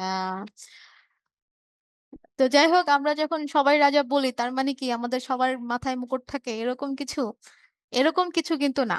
মানে আমরা যেমন রাজা যেমন তার ইচ্ছা মতো কাজ করতে পারে, রাজার যেমন আহ উম, তাদের নিজেদের একটা সক্রিয়তা বজায় রেখে সবাই একসাথে থাকে, যেমন আমরাও নিজেদের মতো নিজেদের ইচ্ছা মতো সবার সাথে কাঁধে কাঁধ মিলিয়ে কাজ করতে পারি, এটাই বোঝানো হয়েছে। এই যেমন আমি বলেছিলাম যে কাউকে যদি আমি সুন্দর বলি, ও আচ্ছা, কাউকে যদি আমি বুদ্ধিমান বলি, তখন আমি কি বলি যে ও এত মানে ধূর্ত, যেন একটা শিয়াল। তার মানে কি আমি কি শিয়াল বোঝাচ্ছি? মানে শিয়ালের মতো ধূর্ত বোঝাচ্ছি। এখানে আমি রূপক অর্থে ব্যাপারটা কথাটা বলেছি। ঠিক আছে, এই রবীন্দ্রনাথের এই গানটাও সেম। আশা করি তোমরা রূপক বুঝতে পেরেছো। যে এখানে বলা হয়েছে রাজা শব্দটি 7 বার ব্যবহার করা হয়েছে, কিন্তু এই রাজা মানে হচ্ছে ওই যে সম্রাট বা বাদশাহ বা নৃপতি নয়। নৃপতি মানে কিন্তু এই বাদশারই আরেকটা সমার্থক শব্দ। যারা গানটি গাইছে তাদের মনের ইচ্ছাকে বড় করে দেখা হয়েছে, রাজাকে কারো কাছে কৈফিয়ত দিতে হয় না। গায়কেরাও স্বাধীন, তারা মনের খুশিতেই চলতে চায়। এভাবে কবিতা, গান বা যে কোনো রচনায় একই শব্দ বারবার ব্যবহার করা হলেও তা রূপক হয়। মানে আমি যেটা বোঝাতে চেয়েছি সেটা আমি একটু অন্য শব্দ দিয়ে বোঝানোর চেষ্টা করা। যেমন শেখ হাসিনার পতন হয়েছে, তাহেরা বুঝতে পেরেছে। তারপরে হুমায়রা ম্যাম, আপনি আমাকে বললেন লেট করেছি, লেট করো নাই? আচ্ছা, লেট না করলে তো ভালোই। ম্যাম আরেকটু বোঝেন কোন জায়গাটা, বাবা আরেকটু বোঝাবো। যেমন জোনায়েদকে যদি আমি বলি যে জোনায়েদ একটু পরে বুঝে, তাহলে আমি যদি বলি যে জোনায়েদ এমন স্লো যেন একটা কচ্ছপ, তাহলে কি জোনায়েদ কচ্ছপ হয়ে যাবে? তাই না? কচ্ছপ তো হবে না। আমি এটা রূপক অর্থে বুঝিয়েছি যে জোনায়েদ একটু বুঝতে দেরি করে, তাই না? আশা করি বুঝতে পেরেছো। হ্যাঁ, রূপক। এই রূপকটাই তো বললাম যে আমি যেটা বোঝাতে চেয়েছি সেটা আমি অন্য শব্দ দিয়ে বোঝাচ্ছি। হিয়া কি করছো? আরাফুল, নো ম্যাম, কোনো সমস্যা নাই। ফাতেহানুর, কোনো প্রবলেম নাই, সবাই সব পারে। আরেকটু বোঝাবো? আচ্ছা, রূপকটা আরেকটু বোঝাই, সবারই সমস্যা হচ্ছে মনে হচ্ছে। রূপক হচ্ছে অভিধানে শব্দের একটি অর্থ থাকে, কিন্তু ব্যবহারের সময় দেখা যায় সে অর্থে ব্যবহার। অভিধান মানে ডিকশনারি, হ্যাঁ।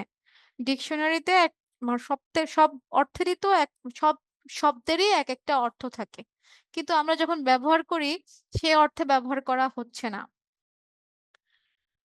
মানে হচ্ছে আমি যেমন একটু আগে বলেছি যে ও এত মানে ওকে দেখলে মনে হয় যেন ও একটা চাঁদ। তার মানে কি ও আকাশ থেকে নেমে এসেছে? তা কিন্তু না, আমি বুঝতে চেয়েছি যে ও এত সুন্দর যেন চাঁদের মতো। ব্যাপারটা হচ্ছে আমি এই চাঁদ শব্দটা ব্যবহার করেছি ও সৌন্দর্যটা বোঝানোর জন্য। এখানে এই যে চাঁদ শব্দটা ব্যবহার করেছি সেটা হচ্ছে সেটাকেই রূপক অর্থে ব্যবহার করেছি। আবার একটু আগে যদি আমি কাউকে বুদ্ধিমান বুঝাই বা তাকে খুব আহ কি বলে চালাক বোঝাতে চাই, তো চালাক কে হয়? শিয়াল হয়। তা আমি যদি কাউকে বলি যে আহ যেমন জোনায়েদকে যদি বলি যে জোনায়েদ এত চালাক যেন একটা শিয়াল, তাহলে কি জোনায়েদ শিয়াল হয়ে গেল? তা তো না, তাই না? তার মানে জোনায়েদকে আমি ধূর্ত বুঝিয়েছি, শিয়ালের মতো। এই যে আমি মানে অন্য একটা শব্দ দিয়ে বোঝানোর চেষ্টা করছি, সেটাকেই বলা হয়। তোমরা কি সবাই আছো? আমার কথা শুনতে পাচ্ছো? একটু জানাও আমাকে। আমাকে কি শোনা যাচ্ছে? ফাতিহা, শোনা যাচ্ছে, ওকে। বাকিরা সবাই আছো? জোনায়েদ শুনতে পাচ্ছো? তাহেরা আছো? হ্যাঁ, ঠিক আছে, তাহলে আমরা চলে যাচ্ছি। আচ্ছা, আমরা পড়েছিলাম হচ্ছে রূপক। রূপককে বলেছিলাম আমরা যদি কোনো শব্দ একদম র্যান্ডমলি অন্য একটা বিষয়ের ক্ষেত্রে ব্যবহার করি, কিন্তু আসলে সেই শব্দটা মানে অন্য অর্থ বোঝায়, কিন্তু আমরা ব্যবহার করি। যেমন এইখানে রাজা শব্দটা আমরা নর্মালি রাজা, বাদশাহ, সম্রাট এই অর্থে ব্যবহার করি, কিন্তু এখানে রাজা শব্দটা ব্যবহার করেছে স্বাধীন, মনের স্বাধীনতা চিন্তা করে। কারণ মনের যেমন রাজা যেমন যা ইচ্ছা তাই করতে পারে, যা মানে যার যখন মানে কাউকে কৈফিয়ত দিতে হয় না, তেমন যারা গানটা গাইছে তারা সবাই বলছে নিজেদেরকে যে সেরকম রাজার মতো তারা স্বাধীন। মোটামুটি মনের স্বাধীনতাকে রূপক অর্থে এখানে বোঝানো হয়েছে। তো এই পর্যন্ত আমরা ছিলাম। তারপরে আছে দ্বিরুক্ত শব্দ। দ্বিরুক্ত শব্দটাকে যদি আমরা ভাঙি, ব্যাপারটা হচ্ছে দুইবার উক্ত, দুইবার বলা শব্দ। বিরক্ত শব্দ মানে দুইবার বলি যে শব্দটাকে, দ্বি মানে দুই, মানে দ্বি- দুইবার উক্ত, উক্ত মানে যেটা আমি বলি, উক্তি থেকে উক্ত। হ্যাঁ, তো একটি শব্দ একবার উচ্চারিত হলে শব্দটি যে অর্থ প্রকাশ করে দুইবার যদি উচ্চারণ করি তাহলে সেটার একটা ডাবল এফেক্ট থাকে, একটা প্রভাব থাকে। যেমন আমার জ্বর হয়েছে, আমি যদি না বলি জ্বর জ্বর বলি, তাহলে ঠিক জ্বর বোঝায় না, জ্বর আসছে আসছে এরকম ভাব, বা জ্বর জ্বর লাগছে বা অনুভূতিটা বোঝাচ্ছে। পুরোপুরি জ্বর আসছে এটা বলা যাবে না। হ্যাঁ, তারপরে হচ্ছে ধরো এখানে বহুত্ববাচক শব্দ, বহুত্ব মানে অনেক, বহুত্ব মানে অনেক, যেমন গাড়ি গাড়ি, হাড়ি হাড়ি, কারি কারি, মানে মানে বলে না যে লোকটার কারি কারি টাকা, কারি কারি টাকা মানে অনেক টাকা, এখানে বহুত্ব বুঝিয়েছে, অনেক বুঝিয়েছে। সাদা সাদা, বলি না যে কাশফুল এত সুন্দর, মানে অনেক সাদা সাদা কাশফুল, সাদা সাদা কাশফুল মানে অনেক বুঝিয়েছে। হ্যাঁ, তারপরে তেমন সাদৃশ্য বাচক, সাদৃশ্য মানে মিল, যেমন নিবু নিবু, মানে আলুটা একদম নিবু নিবু হয়ে যাচ্ছে। নিবু নিবু মানে হচ্ছে নিভে যাচ্ছে নিভে যাচ্ছে এমন। পরো পরো, পরো পরো মানে হচ্ছে পড়ে যাচ্ছে, মানে গাছটা, আমরা যেমন একটা বাক্য বলতে পারি যেমন গাছটা পরো পরো, মানে পড়ে যাচ্ছে কিন্তু পড়েনি। একবার যদি আমি পরো ইউজ করতাম তার মানে আমি যেটা বোঝাতে চেয়েছি যে পড়ে যাচ্ছে কিন্তু পড়ে নাই, এমন একটা অবস্থা যদি আমি বোঝাতে চাই, তাহলে একবার ব্যবহার করলে সেটা আমি বোঝাতে পারবো না। হ্যাঁ, তারপরে যেমন কাঠ কাঠ, কাঠ কাঠ, আমি যদি একবার বলি কাঠ, তার মানে কি সেই কাঠটাকেই বুঝিয়েছে। কিন্তু আমি যদি বলি যে ফার্নিচারটা সুন্দর ডিজাইন হয় নাই, মনে হচ্ছে একদম কাঠ কাঠ, মানে কাঠখোট্টা টাইপের আর কি, তাহলে কিন্তু এই যে দুইবার মানে আহ, দুইবার বলে ব্যাপারটাকে আমি অর্থটা অন্যরকম করে ফেললাম। একবার ব্যবহার করলে যে অর্থ থাকে, দুইবার ব্যবহার করলে কিন্তু সেই অর্থ থাকে না, অন্য অর্থ হয়ে যায়। হ্যাঁ, আচ্ছা, এরপরে দেখো সংযোগ, সংযোগ মানে যোগ করা, যোগাযোগ করা, চোখে চোখে। যেমন আমার যদি বলি ও অমুকের মা তাকে চোখে চোখে রাখে, আছে না, কাউকে অনেক মানে চোখে চোখে রাখে, বিশেষ করে এই যে 6, 7, 8, 9 এর উঠে বাচ্চাদেরকে, সব বাচ্চাদেরকেই মায়েরা চোখে চোখে রাখে, তাই না? যে কি করছে, কার সাথে কথা বলছে, ফোনটাও চেক করবে, তাই না? তারপরে আছে পিঠে পিঠে। হ্যাঁ, হাতে হাতে, একবার যদি আমি হাতে বলি তাহলে যে অর্থটা হবে, যে আমি যদি বলি যে আমার হাতে ব্যথা, একবার ব্যবহার করেছি, একটা হাতে। আবার সবাইকে হাতে হাতে খাবার দিয়ে দাও, তাহলে কিন্তু অন্য একটা অর্থ হয়ে গেল। হাতে হাতে দেওয়ার মানে কি, সবাইকে যার যার খাবার তার হাতে দাও, তাই না? আচ্ছা, আরেকটা হচ্ছে ক্রিয়ার অসম্পূর্ণতা। আমরা যদি বলি অসম্পূর্ণ মানে পুরো ক্রিয়াটা হয়নি, ক্রিয়া মানে কাজ, কাজটা হয়নি কিন্তু মানে অর্ধেক হয়েছে আর কি, পুরোপুরি হয় নাই, সেজন্য বলছি ক্রিয়ার অসম্পূর্ণতা। যেমন যেতে যেতে কথা বলি, খেতে খেতে কথা বলি, বা বলতে বলতে ঘুমিয়ে গেলাম, কথা বলতে বলতে ঘুমিয়ে গেলাম। তার মানে কি এখানে বলাটা শেষ হয়নি, বা আমরা যাচ্ছি যাওয়াটা শেষ হয়নি। হ্যাঁ, বা করতে করতে ভুলে গেলাম, করাটা হয়নি, এই জন্য বলেছে অসম্পূর্ণতা। তারপরে দেখো বোঝাচ্ছে প্রকার, প্রকার বলতে আহ ভেরিয়েশন। হ্যাঁ, যেমন হাসি হাসি, ভালোই ভালোই।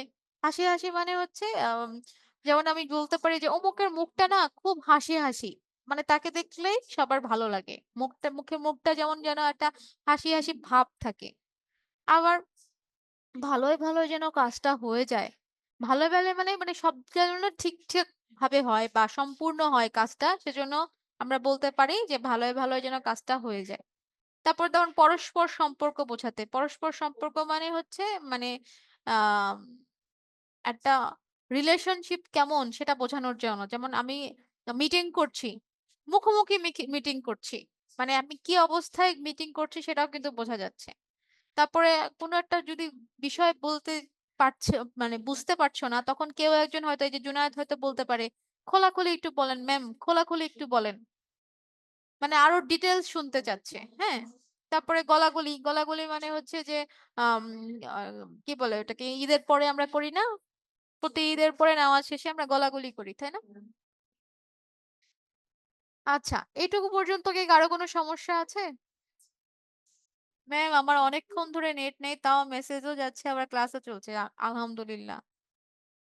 আই ক্যান হিয়ার ফারহান, শোনা যাচ্ছে। কারো কোনো সমস্যা আছে? দ্বিরুক্ত শব্দে কারো কোনো সমস্যা আছে? No problem. তোমাদের কারো কোনো শব্দ সমস্যা থাকে না, এটা মানে ভালো না খারাপ বুঝতে পারছি না। কেউ কেউ হচ্ছে কি সমস্যা তাই বুঝি না, এজন্য থাকে না হয়তো, বা তোমরা আসলেই পারো, এরা এজন্যও থাকতে পারে। জুনায়েদ, তোমার সমস্যা বলো।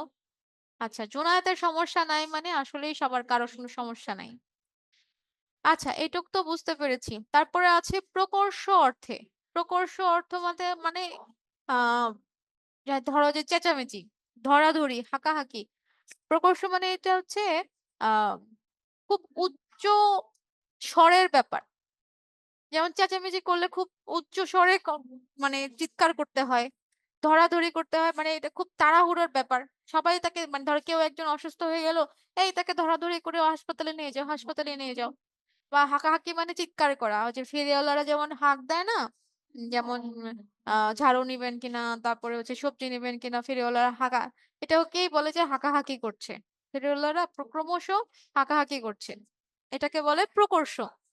তারপরে ইত্যাদি মানে আরো আছে, যেমন কাপড় চোপড়, জল টল, মানে একটা উদাহরণ টাইপের। আমরা যখন উদাহরণ দিতে থাকি, উদাহরণ যখন অনেকগুলো হয় তখন আমরা বলি ইত্যাদি। এই জন্য বলেছে কাপড় চোপড়, জল টল। হ্যাঁ, তারপরে হচ্ছে আবেগ। আবেগ মানে তো বুঝাও, এই মানে ইমোশন বা বিস্ময় সূচক যে ব্যাপারগুলো, যেটাতে আমরা আমাদের একটু আগেই যেটা পড়লাম বাক্যের বাক্য তত্ত্বে যেটা পড়েছি, বিস্ময় সূচক যে ব্যাপারটা, সেটাকেই বুঝে আবেগ। ধিক ধিক, ছি ছি, হা হা। এই হাহাটা এই হাসির হাহা, হা হা হা। আর এটা হচ্ছে হায় হায়। ঠিক আছে, এ ধরনের ইমোশন বোঝানোর জন্য আমরা আবেগ অর্থে দ্বিরুক্ত শব্দ ব্যবহার করি। অনুকরণ অর্থে, অনুকরণ অর্থে অর্থে যেমন মানে আহ চোর চোর বোঝাই। চোর চোর বলতে চোর বোঝাই না, চোরের মতো বোঝাই। যেমন যদি বলি যে লোকটার চেহারাটাই যেমন কেমন চোর চোর, তার মানে কি লোকটা চোর? লোকটা চোর না, তো চেহারা দেখে চোর চোর একটা ভাব থাকে, মানে সেই তাকে দেখে মনে হয় যেন সে চুরি করতে পারে, এরকম একটা ব্যাপার থাকে। আর একটা হচ্ছে ঘোড়া ঘোড়া। হ্যাঁ, এগুলো হচ্ছে অনুকরণ অর্থে। এই হচ্ছে আমাদের দ্বিরুক্ত শব্দ। দ্বিরুক্ত শব্দে কি কারো কোনো সমস্যা আছে?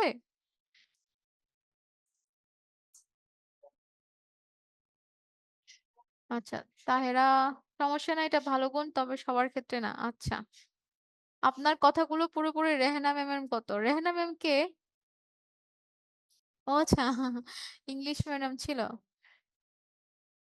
মিস, আপনি কেন শুধু জুনায়েদকে বলেন কেন? আচ্ছা, জুনায়েদকে বলি কারণ মানে সবাই যেটা ঠিক বলে জুনায়েদ তার উল্টাটা বলে। জুনায়েদ আর একটা ছেলে আছে আরাফুল, এই দুজনে হচ্ছে সবাই যেটা ঠিক বলে, সবাই যেটা পারে সেটা ওরা পারে না।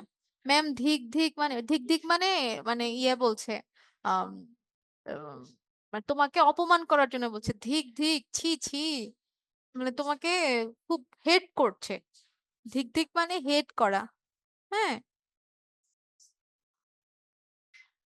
ধিক ধিক মানে ছি, মানে ছি ছি বলি না আমরা, আগে এই ছি ছিটাকে ধিক ধিক বলতো। ধিক ধিক, তুমি এই কাজটা করলা, তোমার কোনো মানে লজ্জা শরমের কোনো মাথা নাই, ধিক ধিক, এরকম আর কি, লজ্জা দেওয়ার জন্য বলে।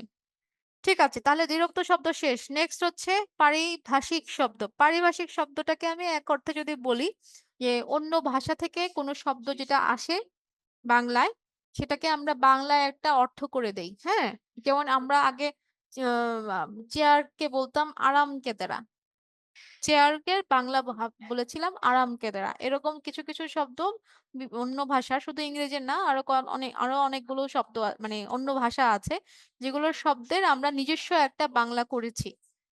ঠিক আছে, সেই বাংলাগুলোকেই বলে পারিভাষিক শব্দ, যেটাকে আমরা অফিস আদালতে বা দৈনন্দিন জীবনে ব্যবহার করি। যেমন বিশেষ অর্থ বহন করে এমন শব্দগুলো হলো পারিভাষিক। বিশেষ অর্থ বহন করে এমন পারিভাষিক শব্দ। জ্ঞান বিজ্ঞান চর্চায় এমন কিছু শব্দ পাই যেগুলোর সঙ্গে আমরা পরিচিত নই। না, সেটা ইংরেজি হতে পারে, ল্যাট্রিন হতে পারে, আমেরিকান হতে পারে, কিছু জার্মান শব্দও আছে, এগুলোর বাংলা সমার্থক শব্দ অনেক সময় পাওয়া যায় না, মানে হয়তো ব্যাপারটা ইউজ করছি কিন্তু আমরা মানে যেমন চেয়ারের বাংলা আরাম কেদারা অনেকেই জানে না। হ্যাঁ, চেয়ারই আমরা ইউজ করছি, এগুলোর বাংলার কোনো অর্থ নেই। তো এই অবস্থায় তৈরি করতে হয় পারিভাষিক শব্দ, তখন আমরা তৈরি করি পারিভাষিক শব্দ। পরিভাষা তৈরির একটি নীতি হচ্ছে, এই পরিভাষা থেকেই কিন্তু পারিভাষিক শব্দটা আসছে। পরিভাষা তৈরির একটি নীতি হচ্ছে উৎস ও লক্ষ্যর মধ্যে এক এক সম্পর্ক রক্ষা। যেমন ইংরেজি ভাষায় বলি এরোপ্লেন, বাংলায় কি বলি? বিমান, তাই না?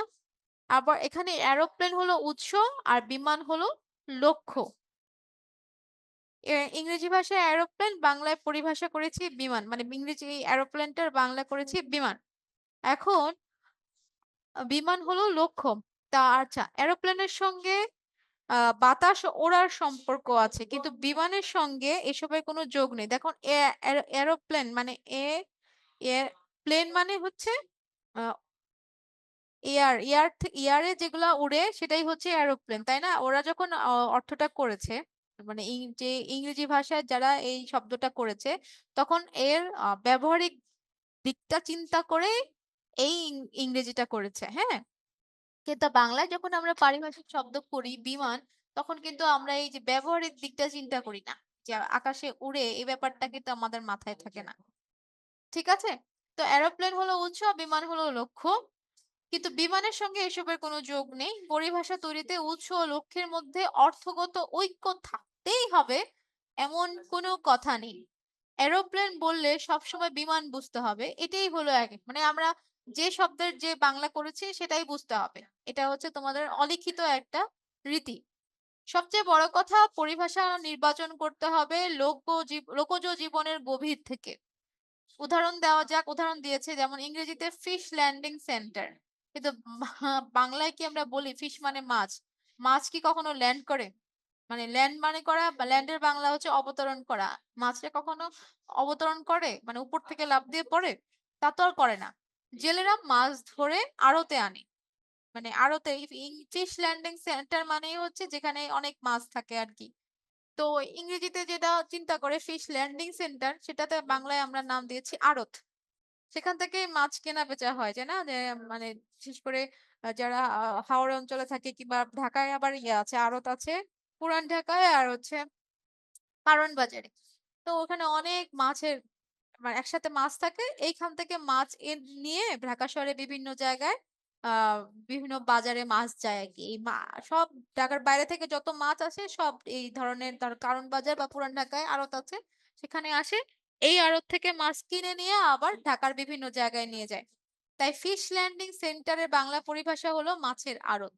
ঠিক আছে? এই যেমন আমাদের এখানে এখন রিসেন্টলি ব্যবহার হয় যে উপদেষ্টা শব্দটা, তাই না? উপদেষ্টা শব্দের ইংরেজি হচ্ছে অ্যাডভাইজার। অ্যাডভাইজার, যে অ্যাডভাইস করে, যে অ্যাডভাইস দেয়, সেই হচ্ছে অ্যাডভাইজার। ঠিক আছে? ইংরেজিতে যখন আমরা যে ইংরেজিটা বানিয়েছে, সে অ্যাডভাইসের কথা যে চিন্তা করেই অ্যাডভাইজার কথাটা বানিয়েছে, কিন্তু আমরা যখন উপদেশটা বানাই, উপদেশটা কথা চিন্তা করি, তখন ইংরেজির এই ব্যবহারিক দিকটা হয়তো মনে নাও রাখতে পারি, বা মনে রাখতেই হবে এমন কোনো মানে নিয়ম নাই। যে অ্যাডভাইজার মানে মানে যেমন উপদেশটা যেমন বলেছে, যে উপদেশ দেয় তাকে উপদেষ্টা বলি, যেমন বাংলাদেশে এখন ডক্টর মোহাম্মদ ইউনূস আছে, কিন্তু ইংরেজিতে কিন্তু এখানে কিন্তু ইয়ে করেছে, মিল রেখেছে, ইংরেজির সাথে বাংলাটাও মিল রেখেছে, কিন্তু এরকম মিল রাখতেই হবে বা মিল না রাখলে ভুল হবে এমন কোনো নিয়ম নাই।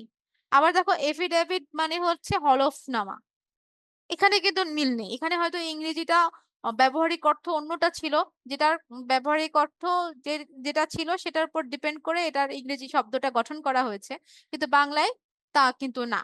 তারপরে আছে এজেন্ট, এজেন্ট প্রতিনিধি।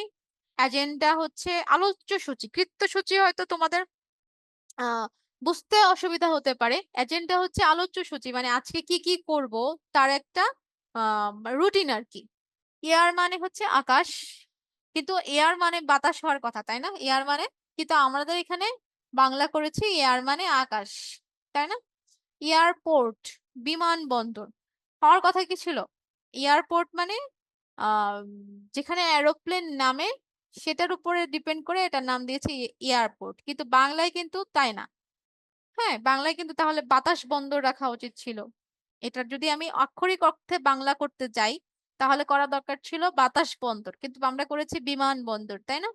অ্যালোয়েন্স ভাতা, ভাতা মানে ওই যে মাসে মাসে যেটুকু মানে সরকার হোক বা অফিস থেকে হোক যেটুকু শুধু টাকা পাওয়া যায় সেটাকে বলে অ্যালোয়েন্স বা ভাতা। অ্যানালাইসিস, বিশ্লেষণ, বিশ্লেষণ মানে ওটাকে আরো বেশি ব্যাখ্যা করা, যে কোনো কিছু বুঝতে পারছে না সেটাকে আরো অ্যানালাইসিস করা বা আরো বেশি ব্যাখ্যা করা। ডিবেট, বিতর্ক, ডেমোক্রেসি, গণতন্ত্র, ডিজাইন, নকশা, ডেজিগনেশন, পদমর্যাদা, ডিপ্লোমেট, কূটনৈতিক, ডিরেক্টর, পরিচালক, ডোনার, দাতা। যে দেয়, ডো করে, মানে ডো মানে কি করা, তাই না? সেখান থেকে ডোনার, ডোনার, দাতা। ডুপ্লিকেট, ডুপ্লিকেট মানে ডুপ্লিকেট মানে কি একই ধরনের কপি, তাই না? এটাকে আবার বাংলা বলেছি অনুলিপি। এটুকু কি সবাই বুঝতে পেরেছো? তাড়াতাড়ি ফাস্ট করতে হবে, আমাদের আরো অনেক বাকি আছে। 3 ঘন্টার জায়গায় ম্যাম, ও বুঝলাম, আচ্ছা। আরো কোনো সমস্যা আছে? পারিভাষিক শব্দ, চেয়ারের বাংলা আরাম কেদারা বলেছি। আপনার সাউন্ড শোনা যায় না, আমার শোনা যাচ্ছে না এখন। কি বলছো? সিমরান, এমসিকিউ এখনই দিব, কিন্তু আমাকে কি শোনা যাচ্ছে? আমাকে কি শোনা যাচ্ছে? একজন বলছে যে আমাকে শোনা যাচ্ছে না। নো কোশ্চেন, তার মানে শোনা যাচ্ছে। আচ্ছা, তাহলে পারিভাষিক শব্দ শেষ, তারপরে বাগধারা। হ্যাঁ, বাগধারা যাই, বাগধারা শেষ করে তারপরে আমরা এমসিকিউ দিব, তারপরে তো অনুশীলনী, তাই তো? বাগধারা হলো একদিনে সৃষ্টি হয় না। বাগধারা হচ্ছে এমন একটা ব্যাপার যেটা ইংরেজিতে এখন আমরা ইউজ করি খুব বেশি, ফ্রেজ ইউজ করি না আমরা। হ্যাঁ, বাংলা ইংরেজির যে ফ্রেজ সেগুলো হচ্ছে বাংলায় বাগধারা। হ্যাঁ, এগুলো একদিনে সৃষ্টি হয় নাই, এগুলো মানে আহ রূপক করেছি না আমরা। রূপক অর্থে কোনো কিছু যখন আমরা বুঝাই তখন বহু মানুষের বহু যুগের অভিজ্ঞতা এবং জ্ঞান এগুলোর মধ্যে সঞ্চিত আছে, যে অর্থ বাগধারার অর্থ থেকে স্বতন্ত্র। মানে আমরা হয়তো বোঝাতে চাইছি রূপক অর্থে, যেমন বলি না যে তোমাকে যেন মনে হচ্ছে তুমি যেন এখানে আস্ত চাঁদ, কিন্তু আমি চাঁদ বোঝাচ্ছি না, আমি বোঝাচ্ছি তোমাকে চাঁদের মতো সুন্দর লাগছে। এরকম রূপক অর্থে এখানে বাগধারাও বসে। যেমন এখানে দেখো, বাগধারাগুলো যেমন কাঁঠাল, আমরা জানি কাঁঠাল আমাদের ফল, জাতীয় ফল, কিন্তু আমরা যদি বলি কাঁঠালের আমসত্ত্ব, কাঁঠালের আমসত্ত্ব যখন বলি তখন মানে কি আমরা কল্পনায় কি দেখি? কাঁঠাল দিয়ে, কাঁঠাল সিদ্ধ করে সেটাকে রোদে দিয়ে আমসত্ত্ব বানায়, এরকম কল্পনা করি কি? এরকম কিন্তু কল্পনা করলে হবে না। এখানে কাঁঠালের আমসত্ত্ব বুঝিয়েছে, কাঁঠাল দিয়ে কখনোই আমসত্ত্ব হয় না। তার মানে হচ্ছে তুমি যদি কাঁঠালের আমসত্ত্ব করতে যাও তাহলে ব্যাপারটা হচ্ছে পুরোটাই তোমার অনর্থক কাজ হবে। হ্যাঁ, হতাশ হতে হবে। সেজন্য কাঁঠালের আমসত্ত্ব মানে হতাশ করা বা অসম্ভব বস্তু। হ্যাঁ, কাঁঠালের আমসত্ত্ব মানে কাঁঠাল দিয়ে আমের আমসত্ত্ব যেমন হয়, আম দিয়ে যেটা বানায় সেটা না, কখনো হয় না বলেই কাঁঠালের আমসত্ত্ব হয়েছে। যেমন হাড় জুড়ানো, বা কেউ যদি বলে তুমি যদি এই কাজটা করো তাহলে তুমি আমার মাথা খাও, তার মানে কি সত্যি সত্যি মাথা খাবে? হ্যাঁ, তা তো না। তারপরে 18 মাসে বছর, 18 মাসে কি কখনো বছর হয়? বছর হয় 12 মাসে। 18 মাসে বছর মানে সে এত স্লো আস্তে আস্তে কাজটা করে, তার মানে তার 18 মাসে বছর হয় সে। তারপরে ভুঁইফোর মানে অনেক বড় লোক কিছু, হ্যাঁ, ক্ষমতাশীল কিছু। এরকম আরো অনেক বাগধারা আছে, তোমরা আস্তে আস্তে বড় হবে এবং জানতে পারবে। বাগধারা সম্পর্কে সবার মানে ক্লিয়ার হয়েছে? কৃত্যসূচি মানে আলোচ্য সূচি, একটু আগে বলেছি। কৃত্যসূচি মানে, কৃত্য মানে কাজ, কাজের সূচি মানে যে রুটিনটা আমরা করি, কোনটার পরে কোনটা করব, যে টু ডু লিস্টটা থাকে সেটাকেই বলি আমরা কৃত্যসূচি। বা এই বাংলাগুলোর চাইতে এখন ইংরেজিতে বললে তোমরা ইজি বুঝবে, এটা হচ্ছে to do list. To do লিস্টকেই বলে কৃত্যসূচি। শোনা যাচ্ছে। বাগধারাতে কোনো সমস্যা আছে? তোমরা কি আছো? বাগধারাতে কি কোনো সমস্যা আছে? একমাত্র তাহেরা ছাড়া তো কাউকে কিছু বলতে শুনছি না। তোমরা নেই? 22 জন দেখাচ্ছে, 22 জন কি আছো নাকি নাই? নো প্রবলেম, নো প্রবলেম, ঠিক আছে। তাহলে আমি এমসিকিউতে চলে যাচ্ছি। হ্যাঁ,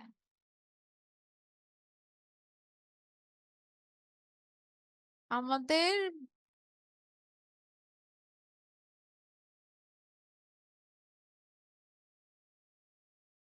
বাগর্থ, বাগর্থের কি আছে দেখো। অভিধানের প্রতিটি শব্দের কি থাকে? অভিধানের প্রতিটি শব্দের অর্থ থাকে। দুটি শব্দ যখন ধ্বনিগত দিক থেকে একই রকম শোনায় কিন্তু অর্থের দিক থেকে ভিন্ন হয় তখন তাকে কি বলি? সমার্থক শব্দ। সমার্থ শব্দের অপর নাম, সমার্থ শব্দের অপর নাম প্রতিশব্দ, তাই না? তারপরে হচ্ছে কোনটি পাহাড় শব্দের সমার্থক শব্দ নয়? ধরনী। ধরনী মানে পৃথিবী। চোখ শব্দের প্রতিশব্দ কোনটি? নেত্র। গাল শব্দের অর্থ কি? গ্রীবা। গ্রীবা মানে গাল, ঠিক আছে। কোনটি মেঘের সমার্থক নয়? বাড়ি। বাড়ি মানে পানি। অবনতি এর বিপরীত শব্দ কোনটি? অবনতি বিপরীত শব্দ উন্নতি। একটি শব্দ পরপর দুবার ব্যবহার করলে দ্বিরুক্ত শব্দ হয়। কাঁচা শব্দের বিপরীত পাকা। পারস্পরিক সম্পর্ক বোঝাতে দ্বিরুক্ত শব্দ কোনটি? পারস্পরিক সম্পর্ক বোঝাতে দ্বিরুক্ত শব্দ হচ্ছে একটু আগে আমরা পড়েছি, তাই না? পারস্পরিক সম্পর্ক বোঝাতে এই যে পারস্পরিক সম্পর্ক বোঝাতে গলাগলি, মুখোমুখি, খোলাখুলি, কোনটা আছে দেখি? মুখোমুখি। মুখোমুখি হচ্ছে পারস্পরিক সম্পর্ক বোঝাতে। তারপরে কাঁঠালের আমসত্ব দিয়ে কি বোঝাচ্ছে? আমি একটু আগেই বলেছি, অসম্ভব বস্তু। কাঁঠালের কখনো আমসত্ব হয় না। সুন্দরের বিপরীতার্থক শব্দ হচ্ছে কুৎসিত। বিশেষ অর্থ বহন করে এমন শব্দকে বলে পারিভাষিক শব্দ। একটু আগেই পড়েছি দেখো, এই যে কোথায় পারিভাষিক শব্দ, এই যে বিশেষ অর্থ বহন করে এমন শব্দগুলো হলো পারিভাষিক শব্দ। পরিভাষা তৈরির ক্ষেত্রে উৎস ও লক্ষ্যের মধ্যে কি রক্ষা করতে হয়? সম্পর্কহীনতা। কি রক্ষা করতে হয়? সম্পর্কহীনতা। কোথায় দেখো, হ্যাঁ এখানে উৎস ও লক্ষ্যের মধ্যে সম্পর্ক রক্ষা করতে হয়, ঠিক আছে। সম্পর্ক রক্ষা করতে হয়, সম্পর্ক এই যে এক এক সম্পর্ক হবে, ঠিক আছে। তারপরে শব্দের নির্দিষ্ট ব্যবহারের ক্ষেত্র নির্দিষ্ট ব্যবহারের ক্ষেত্র আছে। শূন্যস্থানের নিচের কোনটি প্রযোজ্য হবে? কি আছে? শব্দের অর্থের নির্দিষ্ট ব্যবহারের ক্ষেত্র আছে যেগুলোকে বলা হয় ব্যবহারের নিচে, যেগুলোকে বলা হয় প্রেক্ষাপট, ঠিক আছে, যেগুলোকে বলা হয় প্রেক্ষাপট। এই ছিল আমাদের বাগর্থের এমসিকিউ।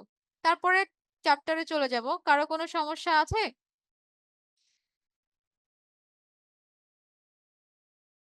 আমি সবই বলে দিয়েছি।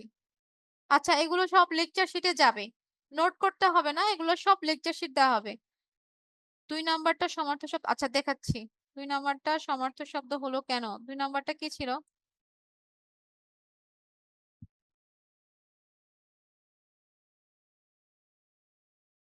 নাম্বারটা কি ছিল? দুটি শব্দ যখন ধ্বনিগত দিক থেকে একই রকম শোনায় কিন্তু অর্থের দিক থেকে ভিন্ন হয়, এটা সমার্থ শব্দই তো হবে। ধ্বনি অর্থের দিক ভিন্ন, তাহলে আচ্ছা সরি সরি সরি সরি, দুটি যখন সমশব্দ হবে, শব্দ সমশব্দ একই, মানে শব্দ একই হবে কিন্তু অর্থ ভিন্ন হবে, তাহলে সমশব্দ হবে, ঠিক আছে। তাহেরা, এটা সমশব্দ হবে। আচ্ছা, আর কারো কোনো কমেন্ট? সমস্যা নেই। Fateha Noor, no problem. Humaira, no problem. Rain, no problem. আচ্ছা, ঠিক আছে।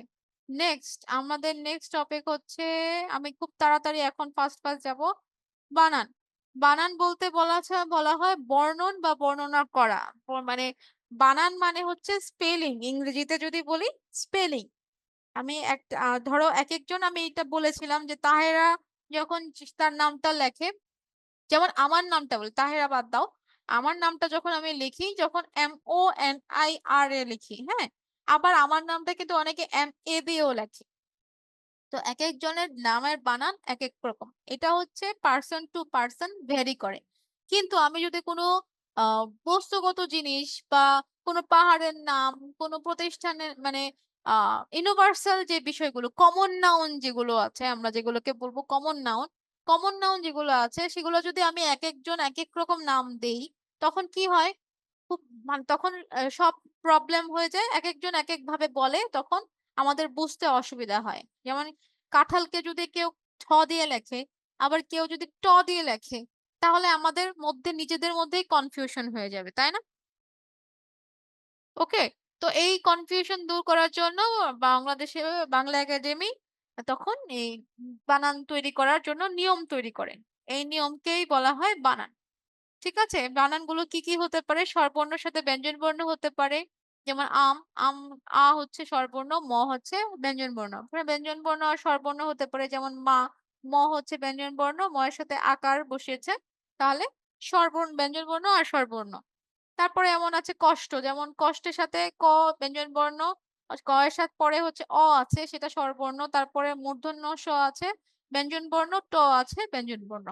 তো এইভাবে নানাভাবে আমরা বানান লিখতে পারি। বানান লিখতে বা শিখতে বা লিখতে গেলে অবশ্যই মনে রাখতে হবে, পরিপূর্ণভাবে ধ্বনি অনুযায়ী বানান লেখার নিয়ম বিশ্বের কোনো ভাষায় নেই। পরিপূর্ণভাবে ধ্বনি অনুযায়ী, মানে আমি বলেছি না যে একই ধ্বনি দিয়ে আহ একই রকম বানান হবে, সেটা কখনোই হবে না। আমরা ব্যাপারটা ভিন্ন হতেই মানে এক একজনের উচ্চারণের সমস্যা থাকতে পারে, বা কোনো কিছু হয়তো বাংলায় আমরা কে দিয়ে বলি, ক দিয়ে বলি, ইংরেজিতে কে দিয়ে বলি, আরবিতে হয়তো কাফ দিয়ে বলি বা কফ দিয়ে বলি। হ্যাঁ, এই জন্য বলেছে পরিপূর্ণভাবে ধ্বনি অনুযায়ী বানান লেখার নিয়ম বিশ্বের কোথাও নেই। ধ্বনিতত্ত্ব অংশে আমরা দেখেছি যে বাংলা ভাষার সব বর্ণ ধ্বনির প্রতিনিধিত্ব করে না, কিন্তু সব বর্ণই আমাদের লিখন পদ্ধতির আশ্রয়। সব বর্ণ সব ধ্বনির প্রতিনিধিত্ব করে না, এই কথাটার অর্থ হচ্ছে যে আমরা সব বর্ণ দিয়েই যে আমি ধরো ইংরেজিতে সি দিয়েও আমরা ক ক বলি মাঝে মাঝে, যেমন সি এ টি ক্যাট। হ্যাঁ, আবার সি দিয়ে মাঝে মাঝে আবার চ বলি, তাই না? সব বর্ণ যে সব ধ্বনির প্রতিনিধিত্ব করবে, সব ধ্বনিকেই বোঝাবে, এমন কোনো নিয়ম নেই। কিন্তু আমাদের জানতে হবে কোথায় দীর্ঘস্বর বসবে, কোথায় চন্দ্রবিন্দু হবে, কোথায় দন্তন্য হবে, কোথায় মূর্ধন্য হবে, কোথায় তালব্যস্য হবে, দন্তাস্য হবে, মূর্ধন্যস্য হবে, বিসর্গ হবে, কোথায় ও হবে, ইও হবে, অনুস্বার হবে, ক্ষীয় হবে, ও খ হবে, যুক্ত বর্ণগুলো কোথায় কোথায় কিভাবে বসবে, সবগুলোই আমাদের জানতে হবে। তা এটার পিছনে একটু ইতিহাসও ছিল। ইতিহাস হচ্ছে যে বাংলা বানানের নিয়মের প্রতি কারো আগ্রহ ছিল না, কারণ ভাষা না নিয়ম দেখে হয় না কখনো, ভাষা আপনা আপনি হয়, তাই না? যেমন বাংলা ভাষা আগে যেরকম ছিল, যে যে এখান থেকে বাংলাটা এসছে, সেখানে কিন্তু এখনকার বাংলার মতো ছিল না। তো এই অবস্থায় ব্যক্তি নিজের মতো করে বানান ব্যবহার করত, এক্ষেত্রে বানানের বিশৃঙ্খলা দেখা যায়, যেটা আমি বলেছি যে এক একজন যদি এক এক রকম বলে, যে ইউনিভার্সাল বিষয়গুলো, কমন বিষয়গুলোকে, তখন মানে বিশৃঙ্খলা দেখা যাবে, মারামারিও হয়ে গিয়েছে, হ্যাঁ তুই কথাটা বললি, এটা তো এটা হবে না। বা কেউ যদি, যারা বোদ্ধারা যারা আছে, জ্ঞানী যারা আছে, পণ্ডিত যারা আছে, তারা যখন লিখে, তখন আরেক পণ্ডিত যে বলবে যে হ্যাঁ তুমি তো এটা ভুল লিখেছো, তোমার নিজের বানানে ঠিক নেই। কিন্তু তখন এটাতে একটা বিশৃঙ্খলা সৃষ্টি হবে, বিশৃঙ্খলা সৃষ্টি হয়ে নিজেদের মধ্যে কোন্দল চলে আসবে, মানে কি বলবো এটা, আম, কি রেষারেষি বলবো আমি, হ্যাঁ রেষারেষি শুরু হয়ে যাবে। তখন এই রেষারেষি থেকে বা বিশৃঙ্খলা থেকে বাঁচার জন্য আমরা নিজস্ব নিয়ম তৈরি করেছি, সেটা 1936 সালে প্রকাশিত হয়, এবং বাংলা বানানের নিয়ম পরবর্তীতে আরো শৃঙ্খলাবদ্ধ করতে কয়েকটি বিশ্ববিদ্যালয়ে উদ্যোগ হয়েছে। তারপরে আমাদের দেশে Bangladesh text book board, Bangla academy বানান তৈরি করেছে, এগুলো একটু অবজেক্টিভে আসবে, বুঝে নিও।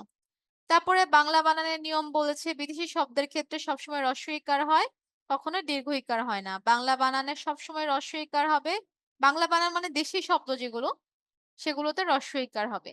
ভাষা ও জাতি শব্দের শেষে হ্রস্ব ইকার হবে, বাঙালি, ইংরেজি, মানে এগুলোতে কখনোই দীর্ঘ ইকার হবে না, মনে রাখবে। ইংরেজি এ উচ্চারণে এ যেখানে, সেখানে এর জন্য এস এর উচ্চারণে দন্ত সমূলীয় আচ্ছা এটা খুবই ইম্পর্টেন্ট, এটা একটু বুঝো 4 নাম্বারটা। তার আগে আমি একটু দেখে নিতে চাই কারো কোনো সমস্যা আছে কিনা। ক্যাট, চ্যাট, ক্যাওস, হ্যাঁ ঠিক বলেছো। আবার এই সি দিয়ে আবার চ চ উচ্চারণ করা হয়, তাই না? নো প্রবলেম ফারহান, সমস্যা নেই। বাহ, সমস্যা নেই যখন তাহলে তাহলে আমি পরেরটাই যাই। 4 নাম্বার বলেছে এর উচ্চারণ হতে পারে, যেমন অ্যাপল, অ্যাপল। হ্যাঁ, তখন আমরা বলি। আবার এর উচ্চারণ যদি বাংলায় বলি তখন যেমন স্কুল, একটু দন্তাস্ব উচ্চারণ করি। আর এখানে আমি বলে রাখি দন্তাস্ব মানে এরকম উচ্চারণ, আর তালবস্য মানে মানে SH, এরকম উচ্চারণ হবে। হ্যাঁ, দিনাজপুরের মানুষ যারা আছে, উত্তরবঙ্গে যাদের বাড়ি, তারা সবসময় এই এই তালবস্যটা উচ্চারণ করে। হ্যাঁ, তারা বলবে স্কুলু, স্কুলে যাচ্ছি, স্কুলে যাই, স্কুল। তারা কখনো স্কুল বলতে পারে না।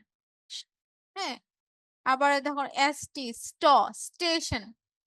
হ্যাঁ, তখন মানে ওই দিনাজপুরে বলে স্টেশনে যাচ্ছি, স্টেশন, স্টেশন বলবে না। স্টোর, আর্টিস্ট, এইগুলো সব এস থাকলে এই দন্তাস্ব উচ্চারণ হবে। দন্তাস্ব উচ্চারণ মানেই হবে ঠিক আছে? আমার শব্দটা শোনা যাচ্ছে কিনা আমি জানি না, হবে। আর তালবস্যর উচ্চারণ হবে হালকা, তালবস্যর উচ্চারণ হবে হালকা।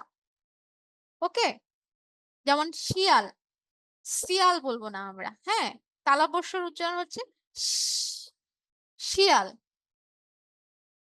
হ্যাঁ, শিয়ালকে কখনো আমরা শিয়াল বলি না। কিন্তু আবার স্কুলকে স্কুল বলবো না, স্কুল, স্কুল। ওকে, আশা করি বুঝতে পেরেছো। যদি না বুঝে থাকো জিজ্ঞেস করবে। সংস্কৃত বা তৎসম শব্দের র এর পরে মূর্ধন্য হবে, নতশত বিধানের একটা বড় নিয়ম। রেফ, তারপরে রি আর বয়শূন্যর পর সবসময় মূর্ধন্য হবে। হ্যাঁ, আর বাংলা শব্দ বা তদ্ভব শব্দে কখনোই মূর্ধন্য হবে না, সবসময় দন্তান্ন হবে। আরো অনেক নিয়ম আছে, তার মধ্যে তোমাদের শুধু 6টি দিয়েছে, 6টি মনে রাখলেই যথেষ্ট। এর মধ্যে কি কোনো সমস্যা আছে কিনা তোমরা আমাকে একটু জানাও। জুনায়েদ, সারাংশ, আজকে তো সারাংশ সারমর্ম নেই।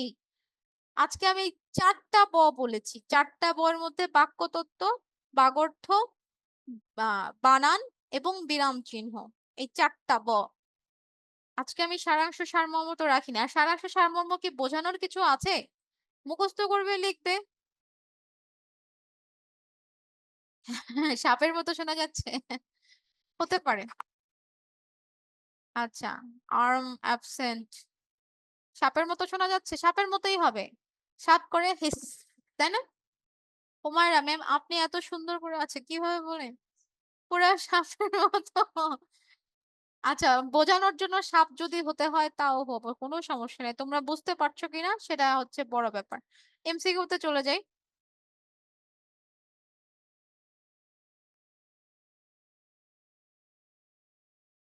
বানানে বিশৃঙ্খলার জন্য ব্যক্তিকে দায়ী করা হয়, বিশৃঙ্খলার জন্য ব্যক্তিকে দায়ী করা হয় কেন?